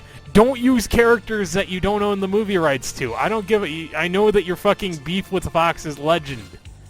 But, like... Please, just use other... Bring back MODOK, for fuck's sake. Bring back Venom. I want MODOK, I want Venom, I want, let's see, who else do I want? I want, See, this is kind of hard for Marvel on the Marvel side because... I want Shuma Gorath back. Oh, yeah. Well, Capcom better fight for him again. I actually don't mind whichever Ghost Rider. Might be Johnny Blaze, might be Danny Ketch. Danny Ketch just seems like an odd choice. You think they go for either most recent or, like, classic Johnny Blaze. Yeah. So, it's like... Might be an alt. It would be like if... you were doing an Arkham, or if you were doing a DC game, and it's like, I want Robin in it, and it's like, okay, which Robin do you want? And then they say, Carrie Brown. Thought you were going to say Tim Drake. I mean, who is the... Oh, yeah, you're right, actually. Okay, yeah, Tim Drake. Or, oh no, best of all, Jason Todd Robin. I want Jason Todd Robin in a game. But Jason Todd uses guns. Even as Robin? No, sorry. That's alright, I know. I'm just saying that, like... it's like... You'd just be choosing a weird one. It'd be like... If someone were begging for Venom to come back, but instead of Eddie Brock, they'd be using Matt Gargan. Or Eddie, or Flash Thompson. Or Eddie Izzard. He was in that Avengers movie in 1998. Really? Really? Yeah. Huh. He was... it was, a movie based on a series back in the 1960s. This British television show Right, called right. That one, the Avengers. Yeah. And that's why they had to call it Avengers Assemble in Britain. Yeah. Because Because clearly of that a guy in a bull hat is more recognizable. more iconic than fucking Captain America, Iron Man, and the Hulk. Yeah. Jesus. It's probably because Captain America is America. Oh yeah, Brits can't weren't they identify with unable to call it Captain America outside of America? And they have to call it like the First Avenger. I have no idea. Some shit like that. Yeah. The First Avenger. But yeah, like I said, I am actively pushing against this. I don't want this to happen. But having said that, it will probably happen, and it will probably be as horrible as I think. We'll have a terrible Capcom roster. It'll be Ryu, Leon Kennedy, Chris Redfield, both Jill Valentines, fucking Wesker, Dante, Virgil, other Dante, Evil Cole. Evil Cole. Oh, Yeah. Jesus Christ. Well, this will be a PlayStation exclusive apparently. So yeah, Cole and Evil Cole. And we'll also throw in Dead Rising 4 Frank. No, Yeah. fuck you. You know what? We Oh were my all God, kill joking me. about this in the first place. Sorry, go ahead. Yeah, I know. Oh, God. Kill me. What are you saying, KG? Nothing. It was in reaction to you saying Dead Rising 4, Frank. Yeah, Let's man. see. Who else would we have in there? Fucking. I tried looking at a bunch of superheroes, and I was like, holy shit, I don't recognize most of them. I'm like, oh god, I feel so bad. I mean, if Wait, they, what superheroes? What list of superheroes are you talking about? I just looked up Marvel superheroes, and there was this large collage of general Marvel characters, and I'm like, Can I see? hold on. I'm also kind of curious. Marvel Supercocks, they say. I mean, yeah, I don't know about the Capcom side. I'm not very optimistic for the Marvel side. The site may have been hacked. Jesus fucking Christ. I hope if there is a Marvel vs. Capcom port, they will at least just put the X-Men in or something, man, because I have no desire to see. I mean, people are like saying maybe this will be the game where they break that. Yeah, they'll announce that they broke the fucking thing, like, in the announcement for the game. Sure, why not? I have no desire to see the Inhumans. Not even Kamala Khan? I mean, if they put her there, that's cool, but, I mean, for reals, though, come on. Inhumans, I have no desire to see. I know, yeah, you're very angry about them. Yeah, they're Marvel... The studio, not the comics. They're Marvel Entertainment. They're trying to push the Inhumans to a level of popularity that nobody ever wanted. I mean, it's I think the main issue is that they're trying to make it happen, and that's just making it not happen even more. Yeah, it's kind of like when when Shonen Jump wanted to replace Bleach. Oh, I thought you were going to say it was kind of like when Square Enix tried to make Lightning the new Cloud. I was going with a more relatable one, but like for a while, Shonen Jump tried to promote Toriko as like the next big thing alongside Naruto and One Piece, and it just didn't happen. It just didn't happen no matter how much they wanted.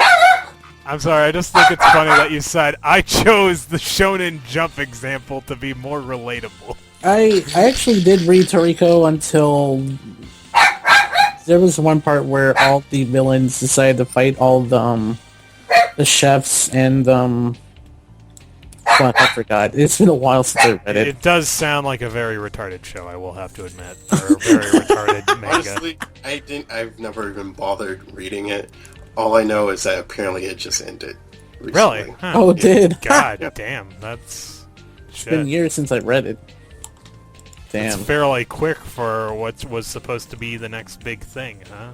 Well, let me see how many chapters it has real quick, and then, I clicked on Katie's link and I can't. I recognize most of them, if not all, but I can't see the ones in the background because they're too grainy. Let me see. There's 396 chapters. There's Captain Marvel. There's the Abomination. There's Black Bolt. There's the Leader. See, Black Bolt is the only Inhuman I wouldn't mind seeing. There's Domino. There's Nightcrawler. Is that Namor right behind Abomination? To his far right? Yeah. Let's see. Hawkeye, Scarlet Witch, Luke Cage, I think that's Firestar. Bullseye. There's Doctor Doom and Electric. I recognize a lot of these ones, but this is a very poor quality image. Yeah, there's Baron Zemo. Wait a second, I'm trying to find him now. Oh, there's Captain Marvel. There's Sandman. I can't even tell. Wait, who's the guy who looks exactly like Spider-Man that's way in the back there? Is that No, that's not Deadpool either. Who is that guy? No, Deadpool is in front of Juggernaut. Yeah, I see him. I saw him now. I'm just looking at him. I think that's Mayday. Oh yeah, you're right. That is Mayday. Yeah.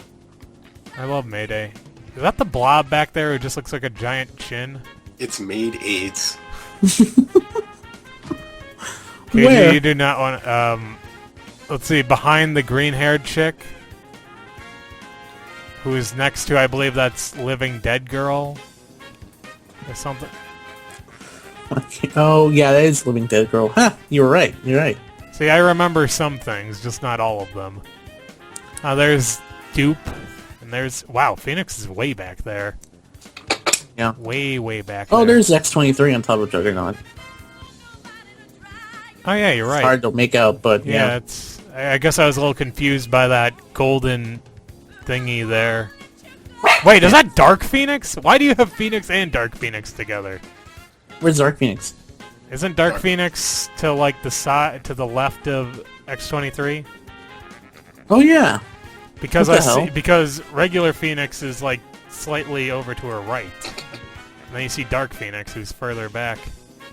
I can't tell anymore, man. Yeah, this is a very poor quality image. Oh wait, there's the Wasp in front of.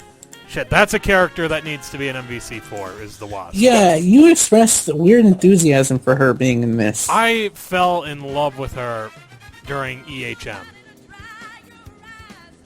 What about... Wait, EHM? Yeah, sorry, EMH. Sorry. Yeah. No, it's fine. I also got say confused. EHM all the time. But no, Earth's Mightiest Heroes is when I fell in love with her, and then the Ant-Man movie helped as well. What happened, KG? Nothing. Never mind. He's laughing at what I'm saying because I like a character. It's fine, I'm used to it. Is it true? No.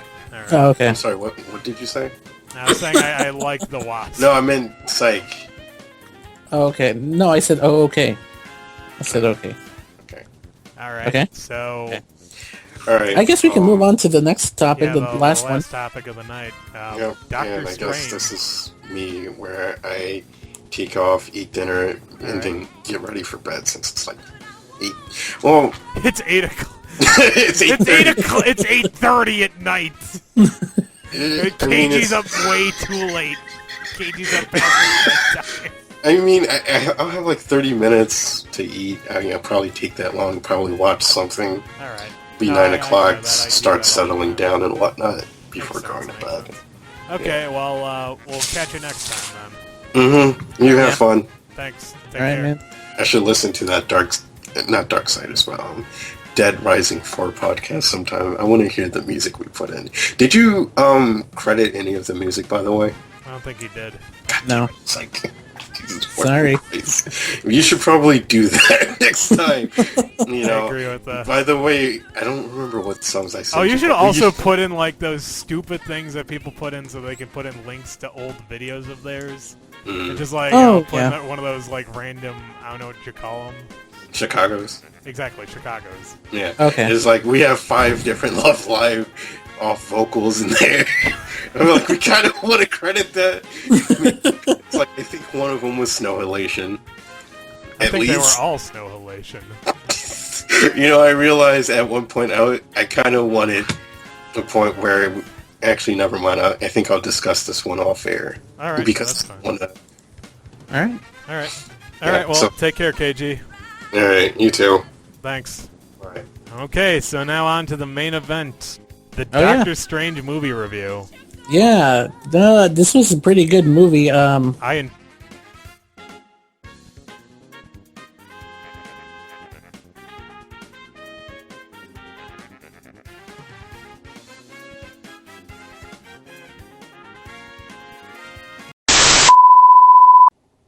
Okay, and we're back. Sorry about that. We had a bit of technical difficulties. Apparently, KG's leaving was so important to the recording that it stopped. It would not continue without him. The recording just committed suicide without KG. So on to Doctor Strange. Doctor Strange is the film. Like I was about to say, if this is the weakest portion of Phase 3, like some people have speculated, I think that it's in good shape, but I'm pretty sure that's not going to be the case. I'm worried about Thor Ragnarok, even with the Hulk involved. I am talking about Thor for a bit. I am not as enthused as everybody else is because the Hulk is in it. I'm going by what the director said. He said he made Thor a more enjoyable character than Loki did. So I have more hopes. I would be impressed by that. Actually. Yeah, like people globbed on to Loki was so popular. That's why they put him in the fucking Avengers movie. Well, I mean, they also wanted to follow the origin where Loki assembled the Avengers, like in the comics. Right, that's true, but I mean, you know that he got a big role in that movie because he was like super popular in Thor 1. Yeah. And then I think that they only added him into Thor 2 because he was popular in both of those movies.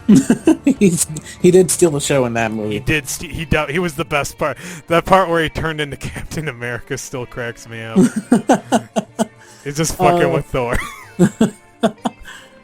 I mean, I hope that Thor himself, is elevated to a point Thor where... isn't an unlikable character. The problem is that he's there. dull by comparison. Yeah, and I hope that's not the case. I really want to believe the director on this. I've seen a previous movie where he is the main star, not Chris Hemsworth, but the director. He's in a movie called What We Do in the Shadows. It's basically a mockumentary of vampires living in a... Oh yeah, I heard about that one. I heard that was a pretty funny movie, actually. Yeah, it is. I'll probably put it on one day on impromptu movie night or something. Oh, good. I can't wait to see that. It's not bad. This is his first big Hollywood big budget film. So I hope he does well. Before we actually really get into the review, should we avoid major spoilers, or can we go all out? I prefer going all out. All right, let's do that. I mean, there is a reason I was talking about Thor so much, but I'll get to that later. I just hope Thor Ragnarok does well. I also, concerning the 3 movies that are coming out next year, I think there's a trailer for Spider-Man Homecoming that's going to be paired up with the Rogue One movie. Because isn't Homecoming supposed to be the first movie of next year? I think that's Guardians. Really? Guardians is first. Oh, okay then. Fair enough. Yeah. I didn't know that. I thought it was going to be Spider-Man in May and then Guardians in summer. Yeah, they pushed... since Spider-Man got into it, they pushed Guardians and Black Panther and Captain Marvel and Thor. They pushed Guardians forward, right, and they pushed the rest back. Makes but sense. The Avengers films are still in their place, though. One of them is coming out May 2018. The other one isn't the only May. movie between the 2 Avengers films going to be the Captain Marvel film? I believe that was at least the plan at one point. Ant-Man and the Wasp. Oh, Ant-Man and the Wasp too. Great. Yeah. Mm-hmm. Yeah. See, the weird thing is that it's like I'm kind of excited for the new Avengers movies because they've got the team from the Captain America films working on it now, and because I think that Joss Whedon was a lot of the reason why I didn't like Age of Ultron as much on reflection. Man, I don't... Honestly, a lot of people put the first Avengers on the top of their ranking. I disagree with that. I mean... Unless you're talking Phase 1 alone. I mean... It's just... I told you about my complaints about the Joss Whedon. Oh, yeah, you were not... Yeah. No, I know. It's just... Like, I was used to it with the first Avengers film. That was okay. I wasn't totally familiar with his work. I feel like Joss Whedon only put his heart into the first Avengers. And I feel like he just sort of he didn't want to do the second Avengers film.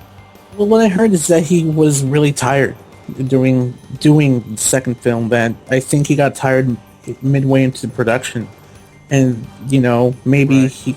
that hurt any kind of I mean, I could believe that would have hurt the film. It did feel like fatigued at times.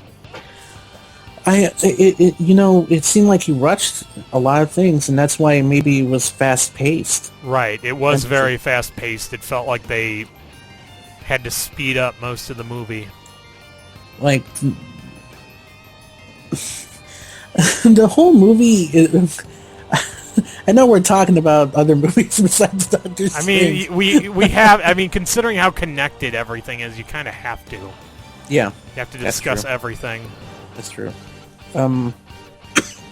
I feel like I want to do a what does KG think about the MCU podcast in the near future. Actually. That would be fun. But looking back, I think the whole movie is fast paced. Right. Age of Ultron, and then we have the barn scene where nothing happens. Right. Although compared to the rest of the movie, it's boring. I will say that there was one thing I did like that Avengers 2 did. It was like they kept on like making it seem like, oh man, Hawkeye is going to die. He is totally dead. He is going to die, and then Quicksilver dies. I liked that. I thought that was funny. I think the only thing going against that was that I think before the movie came out, Jeremy Renner was not a fan of being mind controlled in the first movie. Yeah. Yeah, and that's why he wanted a whole arc. Well, yeah, but I mean, it worked out for. I liked his arc, honestly. Like Hawkeye was probably one of the best parts of Avengers 2, especially that bit where everyone else gets a mind control and he like owns all of them. He is indifferent to me until Civil War. I mean, yeah, Civil War. I loved him in Civil War because he was like, man, I thought I retired. Civil War, I think he became a little bit more proactive instead of being like this. He wasn't just a sniper at that point. It's just that he was like kind of like at times in the second movie he was this character looking at other characters. What did he call him? Did he call those kind of observer? Yeah, and we were looking through his eyes. Oh, so he was like an audience circuit, really. Yeah, and it became more apparent in like the second and third halves of the movie. Right. Yeah. But in Civil War he was a lot more subdued, but at the same time a bit more charismatic. Yeah, he had a lot more character in there. But what I liked a lot about it was that like it's like you think of Hawkeye and it's like most people just think, oh yeah, he's like the weak link of the Avengers, so they're gonna put him on Captain America's team, who, I mean, let's be honest, from the perspective of the narrative, clearly it was supposed to be Captain America who was, at least from a narrative standpoint, set up as the good guy, right? Yes. Because he was the underdog. Yeah. Because Iron Man had the government, Iron Man had War Machine, who was basically like Iron Man 2, like two Iron Men on his side. Mm-hmm. He had Black Widow, who got to know Steve Rogers and therefore could get into his head. Yeah. He had Black Panther, who was who was like brand new. Nobody really. He was a man of mystery, and he had some badass weapons. And he was fucking pissed at everyone. And he had fucking Spider-Man. And then Captain America had Buckley with bionic arm. He had Scarlet Witch, who was still... Oh, wait, I forgot. Also, Iron Man had Vision, who was fucking overpowered robot. So, Captain America had Buckley with bionic arm. He had Falcon, dude in a bird suit. He had Scarlet Witch, who was still kind of pissed off about her powers. Like, scared of using them. Yeah. And he had Ant-Man, the hero of Marvel's most comedic movie up to that point. It's, you know... And Hawkeye, of course. It's kind of weird how that turned out in retrospect. But I liked how Hawkeye was allowed to do a whole bunch of badass... Like, it was mostly Hawkeye fighting Iron Man, if I remember correctly. It was, mostly it was Hawkeye fighting Iron Man, and then... Like, you missed. And then Ant-Man came in. Yeah, exactly. Then Ant-Man came in, fucking became Giant Man. You know, the director, cool. I forget his name, but the director for Ant-Man, he was kind of like... He didn't want Giant Man to debut in Civil War. He wanted to debut in Ant-Man 2. But, I mean, you can understand why they used it in there. Yeah, no, of course, yeah. Concept art showed that... What's funny is that concept art showed that Spider-Man was not going to be in. If the deal didn't go through Spider-Man, they had a backup plan. Oh, who was the backup plan? Ant-Man would join... Iron Man's side? Iron Man's side. Huh, then who would... The other character would be Wasp. Really? Yeah. Wasp is the... Huh, that's weird that they would have been enemies. Well, actually, I think she would also be on Iron Man's side. How? So then, who would they have taken from... I have no... I think... Oh, go ahead. One of them would be... Would it be Black Widow? Then? I think Black Widow would have been on Cap's side. I could understand that one. What I remember is that they said that originally they wanted to give Spider-Man a bigger role, but they didn't get the rights to him in time. So apparently Black Panther benefited from that. Like, the reason he got so much exposure in the film was because they didn't get the rights to Spider-Man in time in order to give him everything. But, you know, I am super impressed how that they balanced the new characters. Oh, yeah. That was the weird thing about it, was that, like, I feel like they introduced more new characters in Civil War than they did in Age of Ultron, but they did, like, 1,000,000 times better. Yeah, they... Oh my gosh, Scarlet Witch and Quicksilver's introduction in Age of Ultron was very sudden. Right. Again, it attributes to the fast pace. We just changed size. You know, we're not working for Ultron anymore. Fuck you. Yeah. And there's no kind of cohesive and then it's like she shows up in there and it's all like, oh, yeah, this is okay, yeah, I am actually going through some traumatic shit now. Yeah, at times the story does kind of like the times where they're not fighting. It kind of goes fast and slow at the same time. Where we're in a still setting and the progression of the plot kind of moves at a faster rate than audiences are used to. But still, you know, there's so many things they had to balance out. So many characters, so many plot threads that you have to weave them carefully. And at the end, at the end of the day, you get the final result that you want. You know. Right. I think Civil War did that. To a T. Well, they did what Batman v Superman failed to do. I don't know if you remember Lois Lane trying to investigate who killed everybody at the at the beginning of the movie where they accused Superman of using bullets or some shit. Right. And she found it was Lex Luthor. But in the end, Batman found out and Lois Lane's plot was just useless. Yeah. No, I thought Civil War was well done. I there are some parts that I did not like. I'm speaking more to the technical qualities of the film. I thought it looks like a, I don't know, it looks like a music video. Right. It's the color. It's the color that's coming at us. It's really gray. I think it's kind of a one. There's no contrast. There's no, like, in real life. I don't know if you saw the new Mad Max or seen trailers for it. I've seen bits and pieces. In real life, it would probably be a dull. You'd probably look like a dull desert with a gray sky or a semi-blue sky. I feel like they're... Oh, go ahead. But in Mad Max, they actually contrasted it looking more like, oh, this is an orange desert with a really blue sky. It kind of fits that kind of tone. Right. They're going for a tone. They're going for a specific tone. Right. And right. in Civil War, in most of the Marvel movies, I feel like they,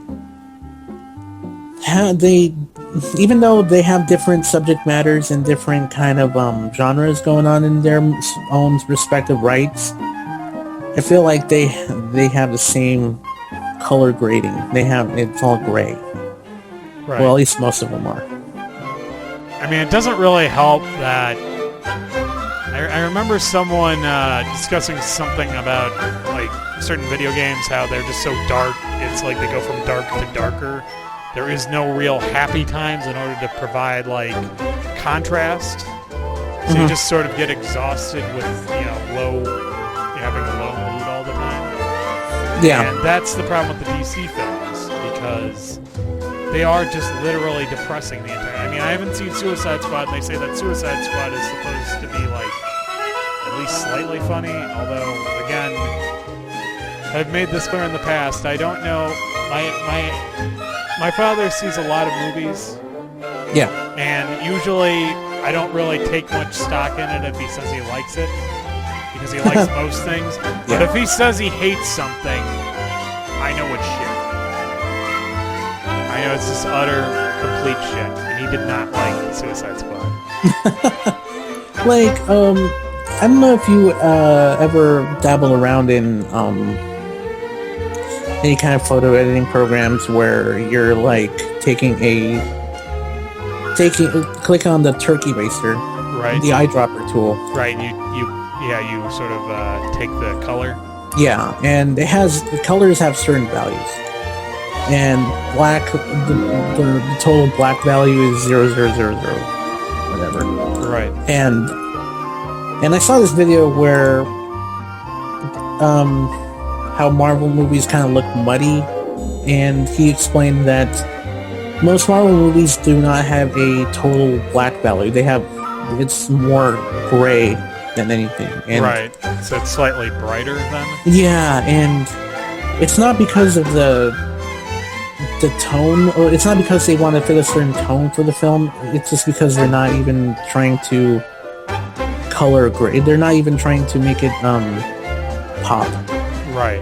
And while it doesn't set back the movie entirely, it doesn't help. It doesn't help either. It doesn't like it doesn't make it stand out when it comes to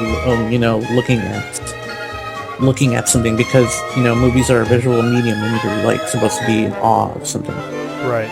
Yeah. Or what's that? You're supposed to be in awe of what's coming at you on the screen.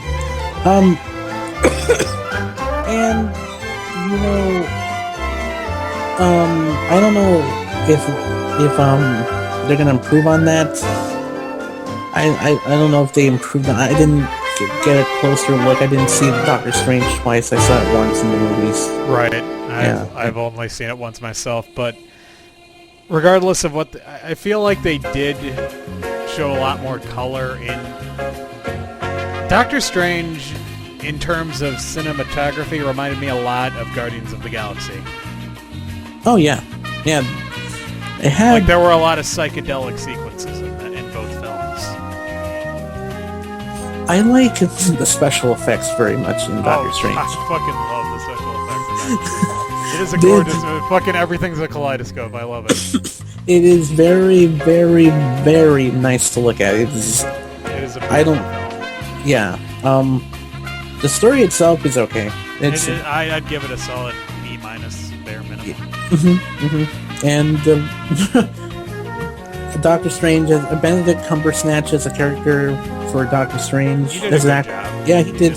Yeah. I was wary at first because I mainly just knew him from the fact that for a few years every girl on Tumblr wanted to fuck him. Oh yeah, my sister, she's on Tumblr almost all the time, and she kind of cringes at the Sherlock fandom.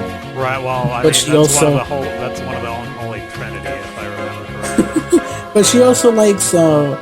She kind of considers trying to watch Sherlock a guilty pleasure, and she kind of likes Benedict Cumberbatch, but I think she got over her crush of him really fast, and when she saw Benedict Cumberbatch on screen for the first time, just going to town on a surgery he was doing, she was just face palming. She just smiled and blushed. I could tell. Yeah, and I also like that while there was a love interest, she was more a really supportive character. Right. It was less that we are in love. Yeah. She was less of a Jane Foster type, which I fucking hate Jane Foster. I fucking hate Natalie Portman so much. This is because of the Star Wars movies? That's part of it. It doesn't really help that Jane Foster was terrible in general. Oh man, I mean, I fucking do not like Age of Ultron, and I never go out of my way to say to say bad things about it. Like if somebody mentions it, I'll just stay quiet. Right. Yeah, but if somebody mentions Thor, I will defend it because it has beautiful. I have nothing music against Thor in general. I'm just not a fan of Natalie Portman. It's just that people consider Thor, the Thor movies, to be like the weaker links of the MCU movies. And, yeah, I understand. Although I wouldn't say in Phase 1, definitely not. It's just they probably see me as kind of like, you're going against the grain for no reason. Well, no, I understand. I mean, I remember that I said that I liked The Dark World more than the original, and we didn't really get into a fight about that, but you disagreed with me. Yeah, no. Which yeah. I understand that.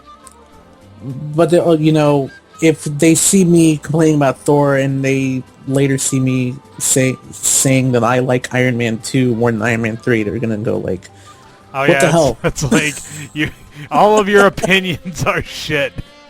It's like, so, no, I get that, yeah. but yeah. I mean, each their own, really. I've got weird opinions. I actually kind of liked the Hulk movie. Oh, same here. I mean, it was all right. It's a shame that it couldn't really go anywhere, but I mean, at least now I can think that maybe at some point Ty Brunel could have been jacked up with CGI muscles and have long green hair. When I don't know what made me do this, but when I was at home just laying about, just watching TV, there was the Incredible Hulk disc in front of my TV, just with the Netflix wrapper. Right. Back when they used to back when they used to send out DVDs. Mm-hmm. When you got DVDs and streaming together, they weren't separate accounts. Yeah, and I got that. I don't know. It was it was thrown in the garbage, and I was just like, "Oh, perfectly nice DVD." Or I don't even know how I got it. It's just it was there. Right. And I'm like, I was super bored out of my mind, so I just decided to watch it. Oh, I was surprised that it had Edward Norton in it, and I was like, okay, yeah, sure, why not? And it sucked me in. I thought this was a sequel to the first Hulk by Ang Lee.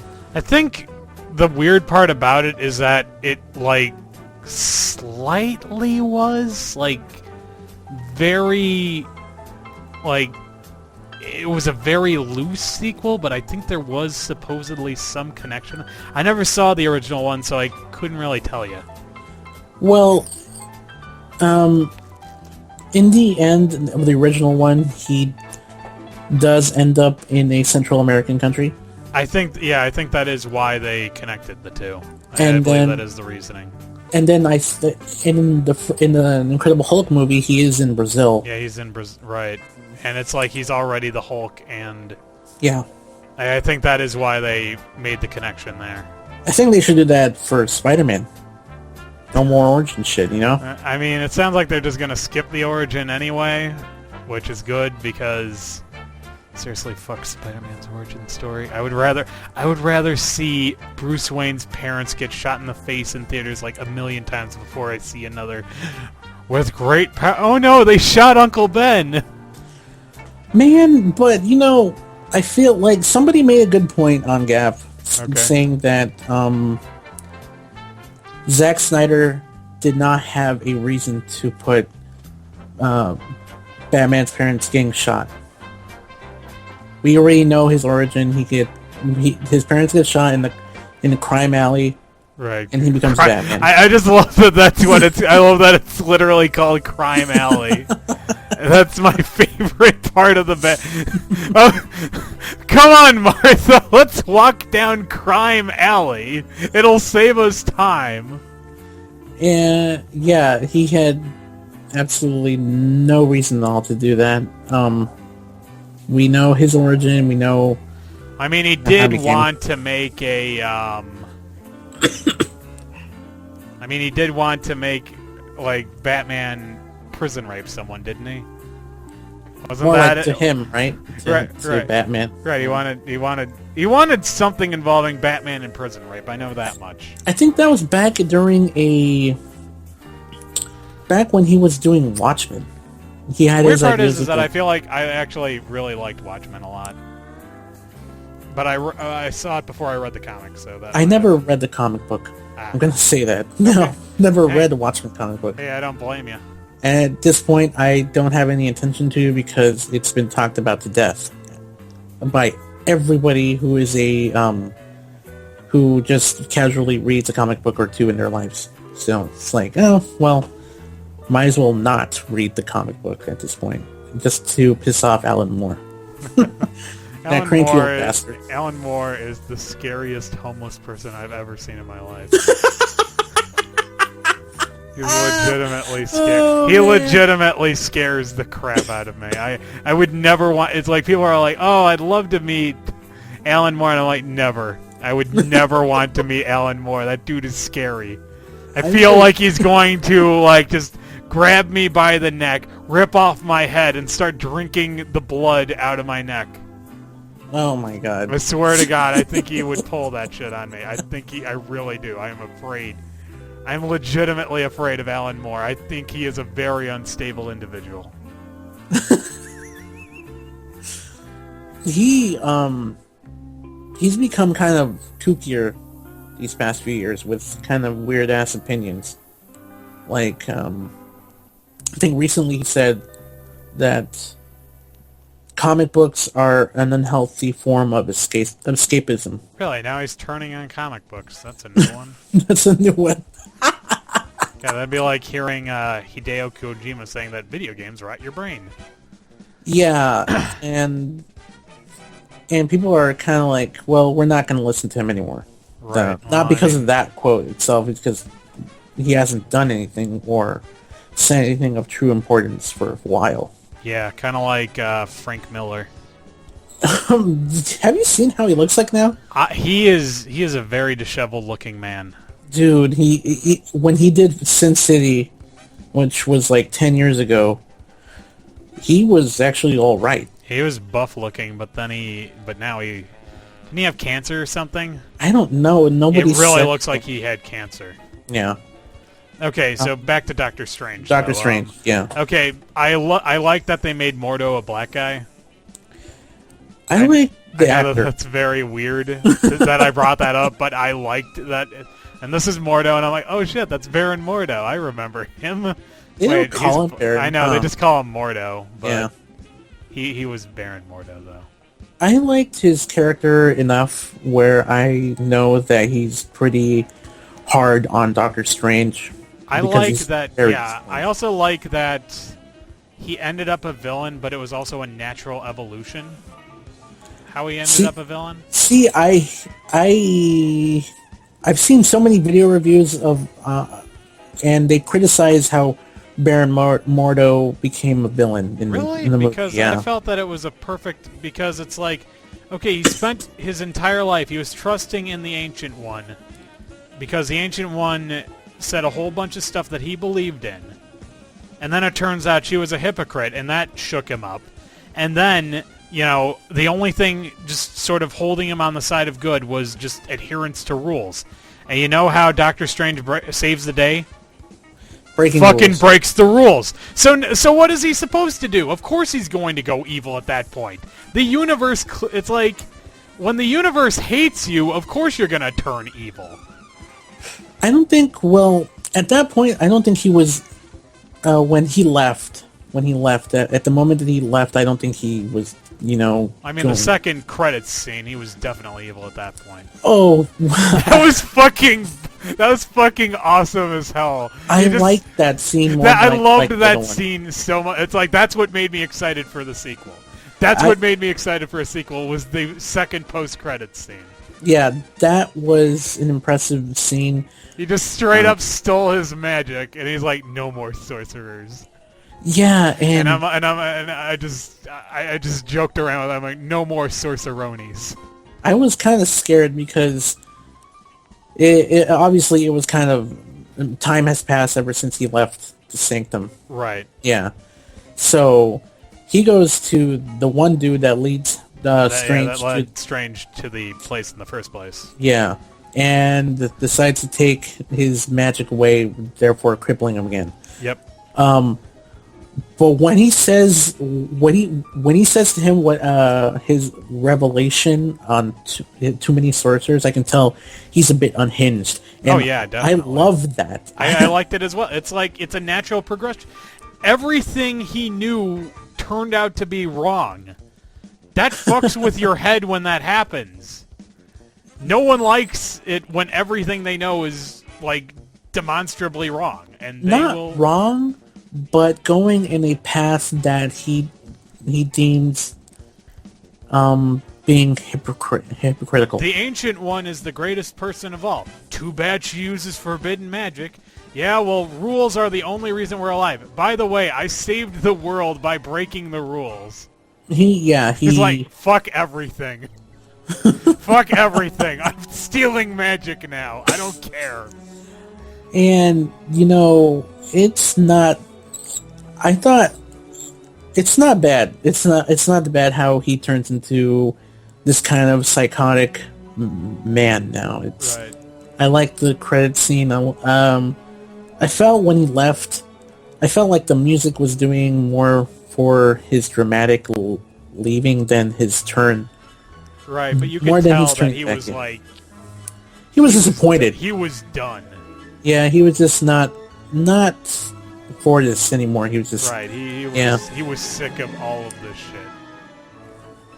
He was like, I'm not wrong. The movie was wrong. and then he cripples the guy. Wong is another character in the movie that was, you know, kind of charming. I liked Wong a lot. It's like, I was a little worried because I feel like they kind of used him a little too much for comedy, but then at the end when he started laughing at Doctor Strange's joke, I'm like, this is perfect. It was, yeah, that part felt more organic. Exactly. He just started laughing.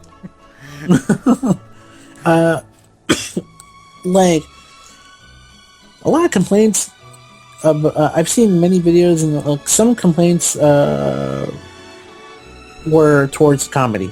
Yeah, I mean, I actually had that as well, and I think this is just because the DCEU fan base has kind of gotten to my head. They would say, "Oh yeah, Marvel movies are so funny, wabba wabba wabba." They're never serious, and I'm like thinking to myself, and I guess I was in the back of my head, and I'm just thinking to myself, I am laughing way too much at this movie. I am laughing way too fucking much at this movie. There was times where I did laugh because it was not because of forced jokes. Right. Like Strange was talking to Wong. It was more. I laughed more during the times where Strange was with Christine. I also liked the bit with the bad guy where he fucked up his name. Mr. Oh, yeah. It's Doctor. Mr. Doctor. No, it's Strange. Well, maybe. I'm not one to judge. That shit made me laugh, and it's like, everyone brings that up as the worst joke, and I'm like, that was legitimately funny. Fuck you guys. That was I actually, like that one. yeah, people say that was actually better than it was. Exactly. Better, yeah. Right. So. But it's like, I saw a lot of people, that was the joke they focused on to say that this movie was, too silly, and I'm like, fuck you guys, that was legitimately a funny joke. What do you think about the villain? I liked him because he was a tool villain, but he was also... It's like he was a perfect... He was a good arc-starting villain, basically. He was a pawn of a larger villain. Dormammu, of course. Yeah. Which I know from Marvel vs. Capcom 3. That was the best climax. It was... I loved that... Dormammu, I'm here to bark. And he's like, what the fuck is this shit? I killed you already. Yeah, that. And then he just keeps killing him. I'm like, fucking stop. I did not expect. I already read spoilers for that part, but I did not expect it to the way it would. I did not expect the way it would go. Oh no, I agree with you. Really I was surprised at the way it went. And then he just straight up gives, I'm listening. Yeah, he just didn't want it. He's like, I'm sick of this shit. Fuck you. Alright, fine. I'll do whatever you want. Just stop this shit. Caecilius, I think that's how I pronounce it. I fucking forgot. Right. It's been a while since I saw it. Yeah, he's okay. I liked Mads as him. Right. His acting was a lot better than the character. Right. I feel like he went out... I feel like... No. He went out like a... He went out like a good villain. Like an okay villain. But I mean, I feel like he didn't... He lost, but he didn't, He didn't basically get bitched out, basically, is what I'm trying to say. Yeah, I feel like they didn't set him up too well. They didn't show. They told, and we had to wait probably about 45 minutes or an hour until we're told his origin. Right. No, wait, yeah, well, 45 minutes. I feel like when we met Wong, isn't that when we kind of started to get our first look into his origin? Yeah, probably say like, about 4 minutes. You know, this guy, he was a pupil of the Ancient One, but then he went rogue, and then he killed the old librarian. So now I've got his job. Yeah. You're right. Again, though, I wanted him to have more screen time than he did. Oh, I agree with that, but yeah. I did like how they properly expanded on his motivations, though. Yeah. Like, his family died, and he was pissed off about that, so he wanted to learn the mystic arts, and then he figured out that they wouldn't be able to get him what he wanted, so he decided to shack up with Dormammu.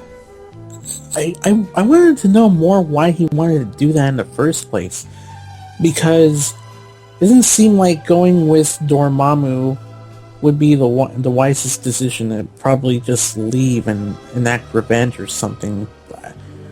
I mean, was he really a stickler for rules like Mordo? I don't think he was. I think it was more like, hey, give me back my fucking family. And then the Ancient One was all like, that's not how magic works. And he's like, well, fuck that shit. Dormammu, can you hook me up with this shit? And Dormammu was like, yeah, whatever. It was like, cool, I'm working for Dormammu now. And I don't think again, Or like more I said, likely, he was just going to work for Dormammu because Dormammu meant that he had more power, and more power meant that he could possibly achieve his goals better. Didn't he say something about he wanted to create a world without death? That Dormammu meant a world without time, a world without death. Yeah, I remember now. I mean, that makes sense. It makes sense. It's not the smartest way to go about it, but I don't think they conveyed that well, though. it didn't convey that well. I mean, You know what else they didn't convey well? What's that? The time skip. Like, it showed... One scene shows Strange reading from a book, and the other, it's the next day. It's not the next day, it's a few months after that. They show that Strange has improved within months. Whereas you thought it was a day. Yeah. Yeah, I agree with that. That was kind of awkward. Didn't his facial hair change, though? Yeah, then that was one of the signs. But again, it kind of happened. They should have had a longer little montage for that. I agree. Yeah, it happened in an instant. Right. And that was awkward pacing. I agree. Yeah, that was one of the only things that bugged me. You know what bugged me, and this is like the most pissant complaint ever? What's that? I'm angry that the time stone is green. That is like the biggest pissant complaint ever, isn't it? That I'm angry that the time stone is fucking green. The time stone in the comics, I think, is orange. Man, I need to... Hold on, I'm going to look up what the MCU colors are. Because I know that they've been like switching them around. Purple is power. Purple is power. In the comics, it's Red space. is reality, is it? I think so, yeah. Hold on, let me, man, I wish that they just had like a list of colors. Okay, space is blue. Mm-hmm. That's a Tesseract. Mm-hmm. Mind is yellow, and that's in Vision's head. Reality is red. Mm-hmm. Power is purple. Yep. Time is green, and that leaves... let's see, what's the last one? It would be... What is the last one? Shit, I used to know this. Orange? No, I mean, like, what's the element? Oh, soul. Oh, yeah, so Soul's gonna be orange? Soul was green. Yeah, Soul's usually green. That's why I'm angry that time is green. I know it's stupid. Isn't the Eye of Agamotto also supposed to be, like, orange or something? Eye of Agamotto supposed to... Well, it doesn't have a specific like color. Or something? Or I usually see it depicted as yellow or something. Yeah. Either way, it is the most asinine complaint ever, and I acknowledge that, but it still makes me angry. Because I always associate the color green with souls, and it's just the way I do. I don't deny that it's, like, asinine that I'm that big into it. Apparently Mordo has a first name now. He's Carl. Carl Mordo. Yeah, I think that's in the comics, too. Okay, fair enough. Pretty sure, yeah. I wonder what his country of origin is supposed to be. Yeah, I'm not sure. I'm not sure. It seems like he might be American, but he might also be African. Could be. I'm not sure. It does imply that he is older than he looks, too. Yeah, I noticed that. I'm just saying, I loved Black Mordo. I know that's a weird thing to keep bringing up, but I loved him. He was like one of my favorite characters in the whole movie. Like, every time he was on screen, I was happy. And did you... When the Ancient One did what she did with Strange at the beginning when they first met, did you expect anything like that going on? You know, the special effects? You mean the bit with the... you mean the first astral projection or the bit where she sent him through the multiverse? Multiverse. No. I did not expect that. That was great. No, that was great. What about the mirror dimension? That was impressive. Oh, the mirror dimension was amazing. I love the kaleidoscope effects that would come into there all the time. I loved the bit in the Sanctum where Doctor Strange threw those hench people into various like parts of the world. It's crazy how much we're being introduced. Like, this is a new corner of the Marvel Universe that we haven't seen before on the big Which is screen. great, and Yeah. are the sling rings a thing in the comics, or did they just make that up for the movie? Because I like those. I don't know, honestly, dude. Honestly, it's just Seems like Doctor Strange is like a blind spot for a lot of people, isn't he? yeah. I mean, there hasn't been many ongoings with him. There was one in the '90s, but I'm not sure if that actually did well. Maybe it did. I'm wondering at what point the Doctor Strange movie takes place in the cinematic universe. Kevin Feige, I think that sounds pronounced. I think he says it takes place across some movies. I'm not sure when, Because though. it sounds like the Avengers already exist at some point.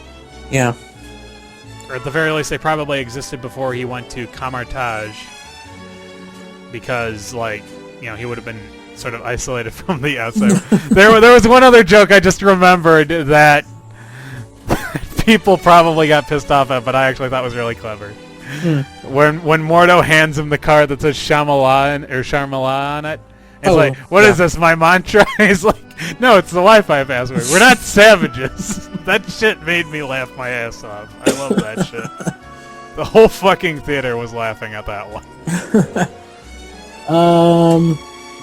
Honestly, though, I don't know if people in my theater, some of them, I think about like 70% of people left the theater before any post-credit scene.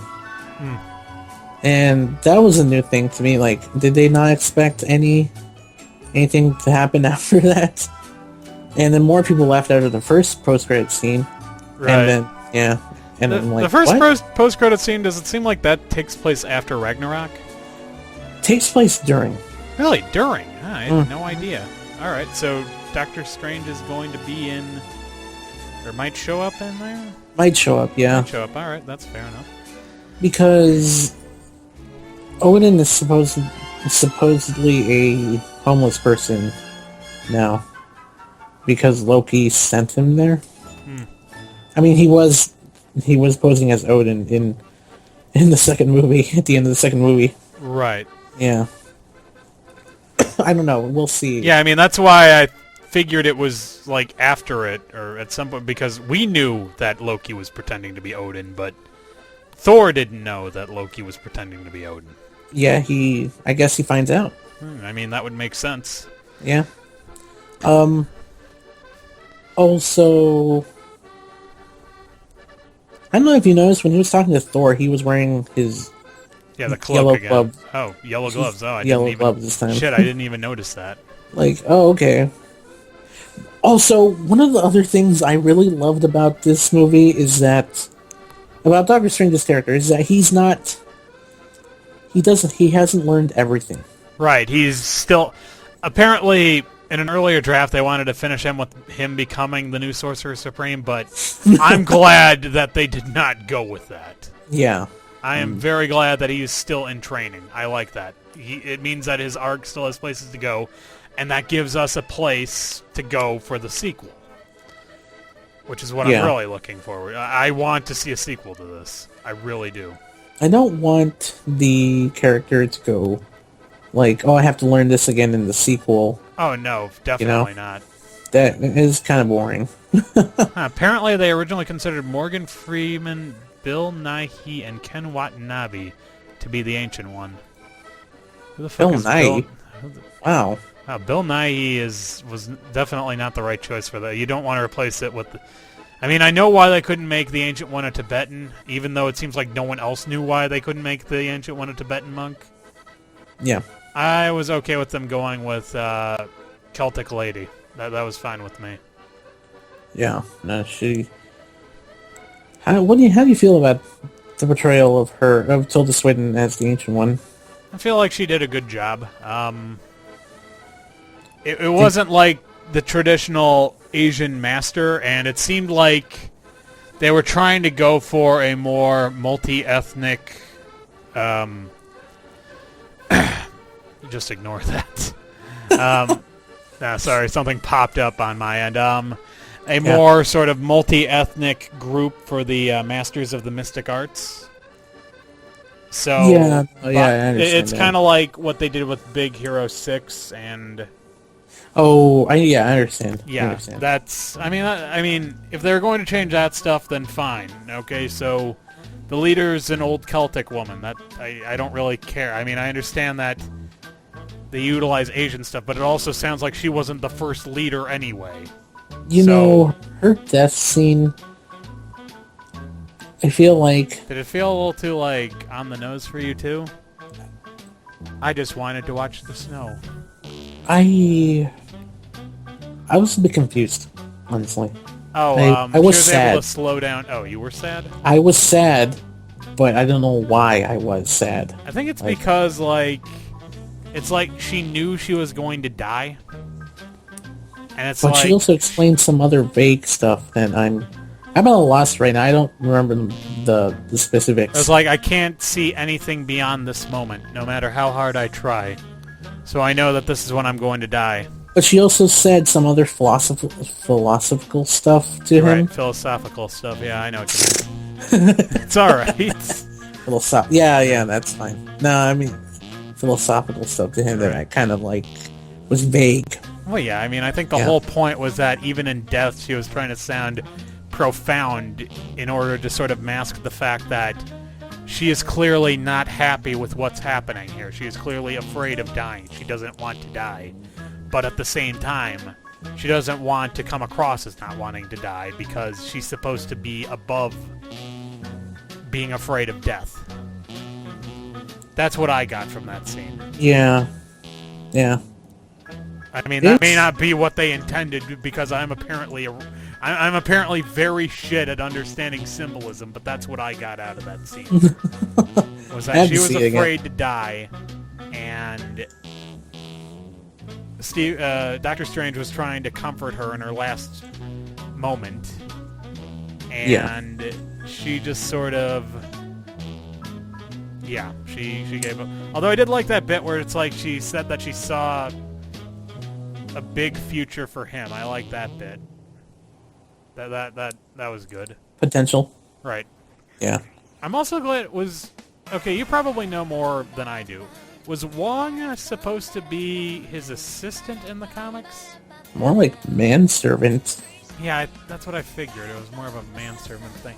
I'm glad that they're kind of making him into more of a mentor now. I like that.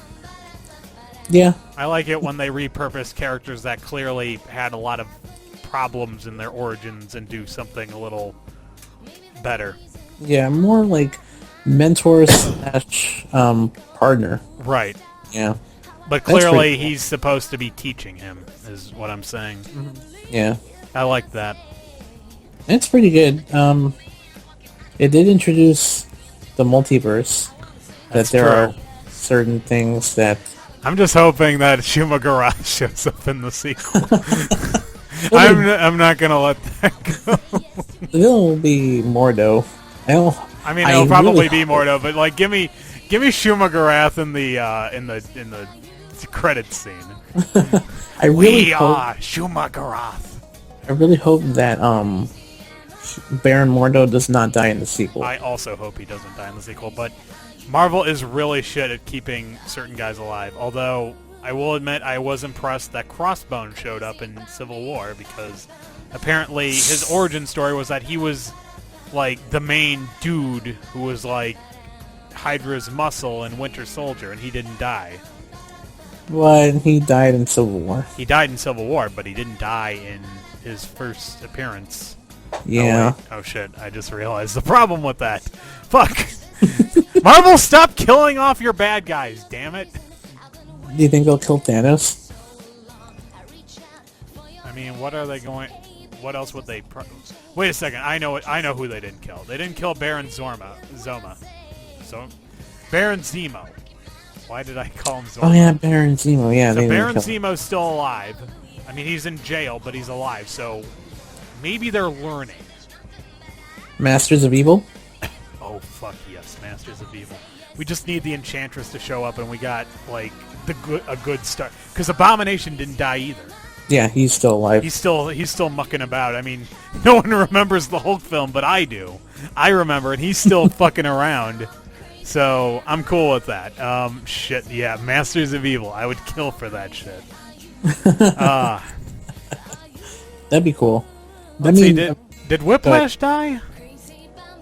Yeah. Yeah, I didn't really care much for Whiplash anyway. I mean, I like Mickey Rourke. I like Mickey Rourke. I just didn't like Whiplash. You know what I didn't like about Whiplash in that movie is the climax. That was really short. Yeah, that was kind of weird. It looked like there was going to be that big fight scene, and then boom, he just sort of died. Whiplash is dead. It could go for a Titanium Man. I would be happy if they did Crimson Dynamo. Oh yeah, that's Although they did sort of use Crimson Dynamo to make Whiplash, didn't they? Well, who knows what's going to happen? Yeah. who knows how they're going to do it? They'll think of something. Yeah. Probably. You know what I'd actually like to see if they do decide to go ahead and kill off Steve Rogers? Bucky and Falcon competing to be the next Captain America. And the villain would be, I think his name was Nuke. Nuke? I think his name was Nuke. He was like a failed attempt at making another Captain America in like Vietnam. Yeah. I have bad news for you, dude. What's that? Nuke was already introduced in Jessica Jones. Aw, man, really?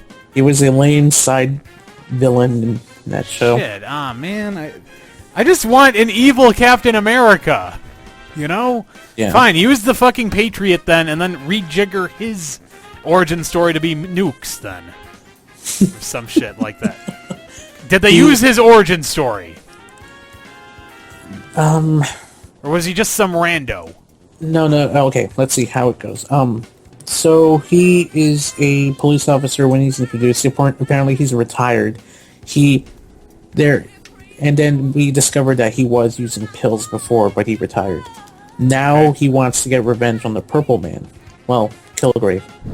And he decides to go ahead with using the pills again. Okay. Yeah, and so he doesn't die. He's still alive. Okay, that's fine, but like he was just some dude who was using pills. Why did they use Nuke then? That is his name though. No, I mean like what did they? He was introduced in Daredevil.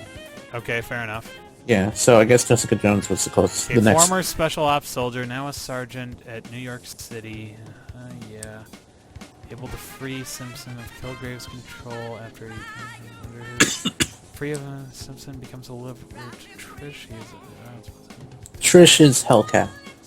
Okay, but she doesn't go by that alias though. Experimental pills to increase. So yeah, basically he has nothing to do with what I want out of him. Good. Yeah. And just fucking put that with shit. Who's that Captain America that ended up becoming a KKK member? The Patriot, was it? No, wait, dude. There are a lot of evil Captain Americas. I just want one. Dude, I have an idea. Okay. If Captain America dies, it'd not only be Bucky and Falcon, it'll be also Walker, U.S. agent. Oh yeah, that would be another good one actually. He and he might actually end up being the one who wins because Falcon and Bucky are cool and I like who they are, honestly.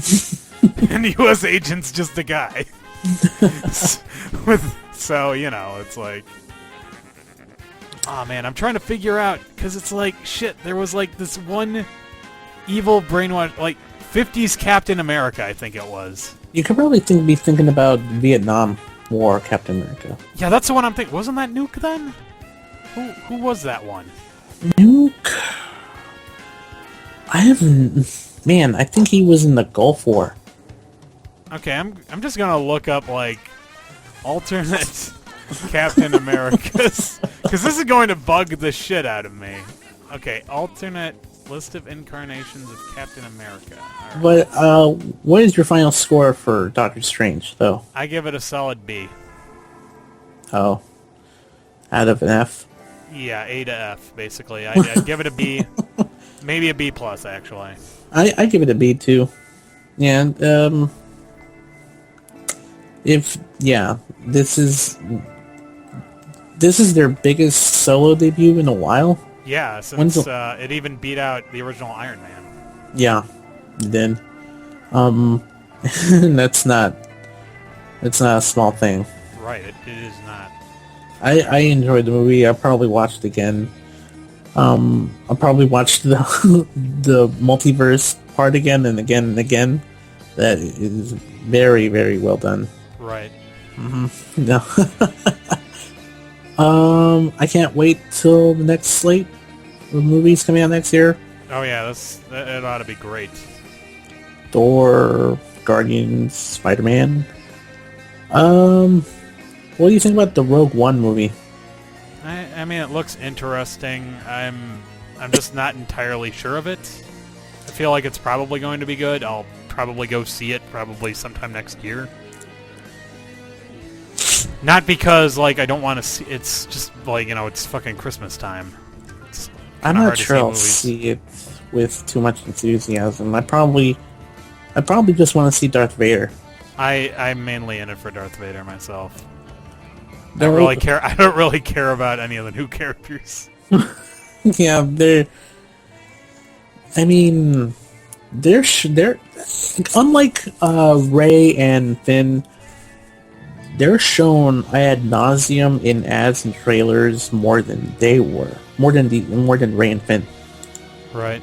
Yeah, so I'm not tired of them, but I'm just like, I know what they look like. I don't know if I'll know their names in the movie, but just give me some I guess Darth Vader. the weird part about it is that I feel like I've seen a lot more of that new woman character, and yet at the same time I don't really know that much about her. Whereas, like, even before I saw the movie, I knew that Finn was going to be like the nervous guy who doesn't really want to be there. Yeah. Rey was action chick. Mm-hmm. And we didn't really know much about the third guy except that he was going to be in the movie at some point. Yeah. What was his name? Fuck. I forget his name. That's how little he was in the movie. I can't even remember it. I remember Poe Dameron. That's it, Poe. That's it. Yeah. Poe was going to be in the movie. That's what I remember. Yeah. But since he wasn't really in the movie that much, it's okay that I didn't know that much about him. Yeah. Oh, we're also getting Wonder Woman next year. I don't know how That to one feel I'm about really iffy on. that. Yeah. It's their last chance to redeem themselves in my eyes, dude. I agree with that, and I just don't. Because actually, someone pointed out something to me online that I haven't really been able to get out of my head. Yeah. So Wonder Woman's fighting just straight up normal guys with like World War I level technology, right? Well, it is in World War One. Yeah. Yeah. So where's the dramatic tension? She's got godlike strength. She can fly. She can beat the shit out of anyone, and she's just fighting a bunch of soldiers, like regular human soldiers, circa 1910. You think we'll get any deities? I mean, that's all I can really hope for at this point, because what they're telling me is that this is a movie where she fights in World War I, and I mean, I don't want to say nice things about Man of Steel or Batman versus Superman, but at least they gave me villains that, like, I was afraid Superman might actually lose to. I was actually more in suspense when Superman fought Zod than when Superman fought that Ninja Turtle. Doomsday. But no, that's what I'm saying. At least Doomsday, like, could fight back. It's like, all we know about this movie, as of right now, is that Wonder Woman is going to be fighting German-Prussian soldiers in World War I. And I'm just, like, thinking to myself, okay, so where's the danger? Maybe... I mean, there's probably more to it, but I'm just saying that right now, I just am not seeing it. It is a mystery to me. Yeah, I want to say that Wonder Woman goes up against a group of schemers that try to spread her too thin or make it beyond her ability to. I mean, it'd be pretty cool, I guess, if they used Ares, since it's a war and he's the god of war. But yeah, I don't know. I don't know. That's the thing about Wonder Woman that is my big weakness with her, is that I don't really know that much of her rogues gallery. All I really know is Cheetah. That's it. That's all I know. That's all I know is fucking Cheetah. Yeah. Who varies from girl in cheetah pajamas or full-on furry. That's all I know. That's all I know. And that's what I'm saying. And that's the problem I have. I can't think of a way to... There's a huge blind spot there. I know more Flash villains than Wonder Woman villains. And that's sad. Have you seen the Wonder Woman animated movie? I actually like the Wonder Woman animated movie, but again, they used like... I've seen scenes of it. It's pretty good. I liked it. Yeah. Yeah, Flash's rogue gallery. Like, yeah, he's got a fucking gorilla. He's got to do with the freeze ray. He's got Reverse Flash. He's got Captain Boomerang. He's got the Mirror Master. Weather Wizard, was it? Yeah. He's got a whole bunch of shit. Heat Wave. Yeah, Captain. You said Captain Cold already. Captain Cold, right? And then you got Green Lantern's got Trickster, right? That's one I forgot. Then with Green Lantern, you got Sinestro. You got the Red Lanterns now. You got Star Sapphire. Yeah, a lot of Double Star, Twin Star, some shit like that. The cat? No, that was Dexstar. Mm-hmm. Thinking of like an old school one. It's like they put him in. They did this comic where they mixed up Bruce Wayne with Hal Jordan, and like they made Harvey Dent into like the binary star. That's the one I'm thinking of, but it was like a combination of Two-Face and this one Green Lantern villain from way back. I'm blanking on this one. My point is that Wonder Woman is a pretty big blank spot to me. It's like I know her rogue gallery as well as I know Firestorm's rogue gallery, and that's sad. Oh, Killer Frost. Killer Frost, that's all I know. Yeah. No, I understand. I mean, I'm just saying it's a blind spot for me. I can't really... The only thing I can think of is Ares and Cheetah, and that's it. And Ares I only know because he's a Greek god. Oh, yeah. Fuck, what about, go ahead. Hera? Was she a villain? I thought it was... Oh, wait, Cersei. There's another one. I don't think she liked, that Zeus slept with Hippolyta. Diana's mother. She doesn't like it when that shit happens. Yeah. And so she's, like, really pissed off whenever she's reminded of it. But yeah, I guess we should wrap this up, man. Yep. Alright, yep. Well, until next time, this has been Side B, signing off. Yeah. Side B. Side boob. Side boob. The side boob hour. Well, it's more like 2 hours now. Alright, see you next time. Later.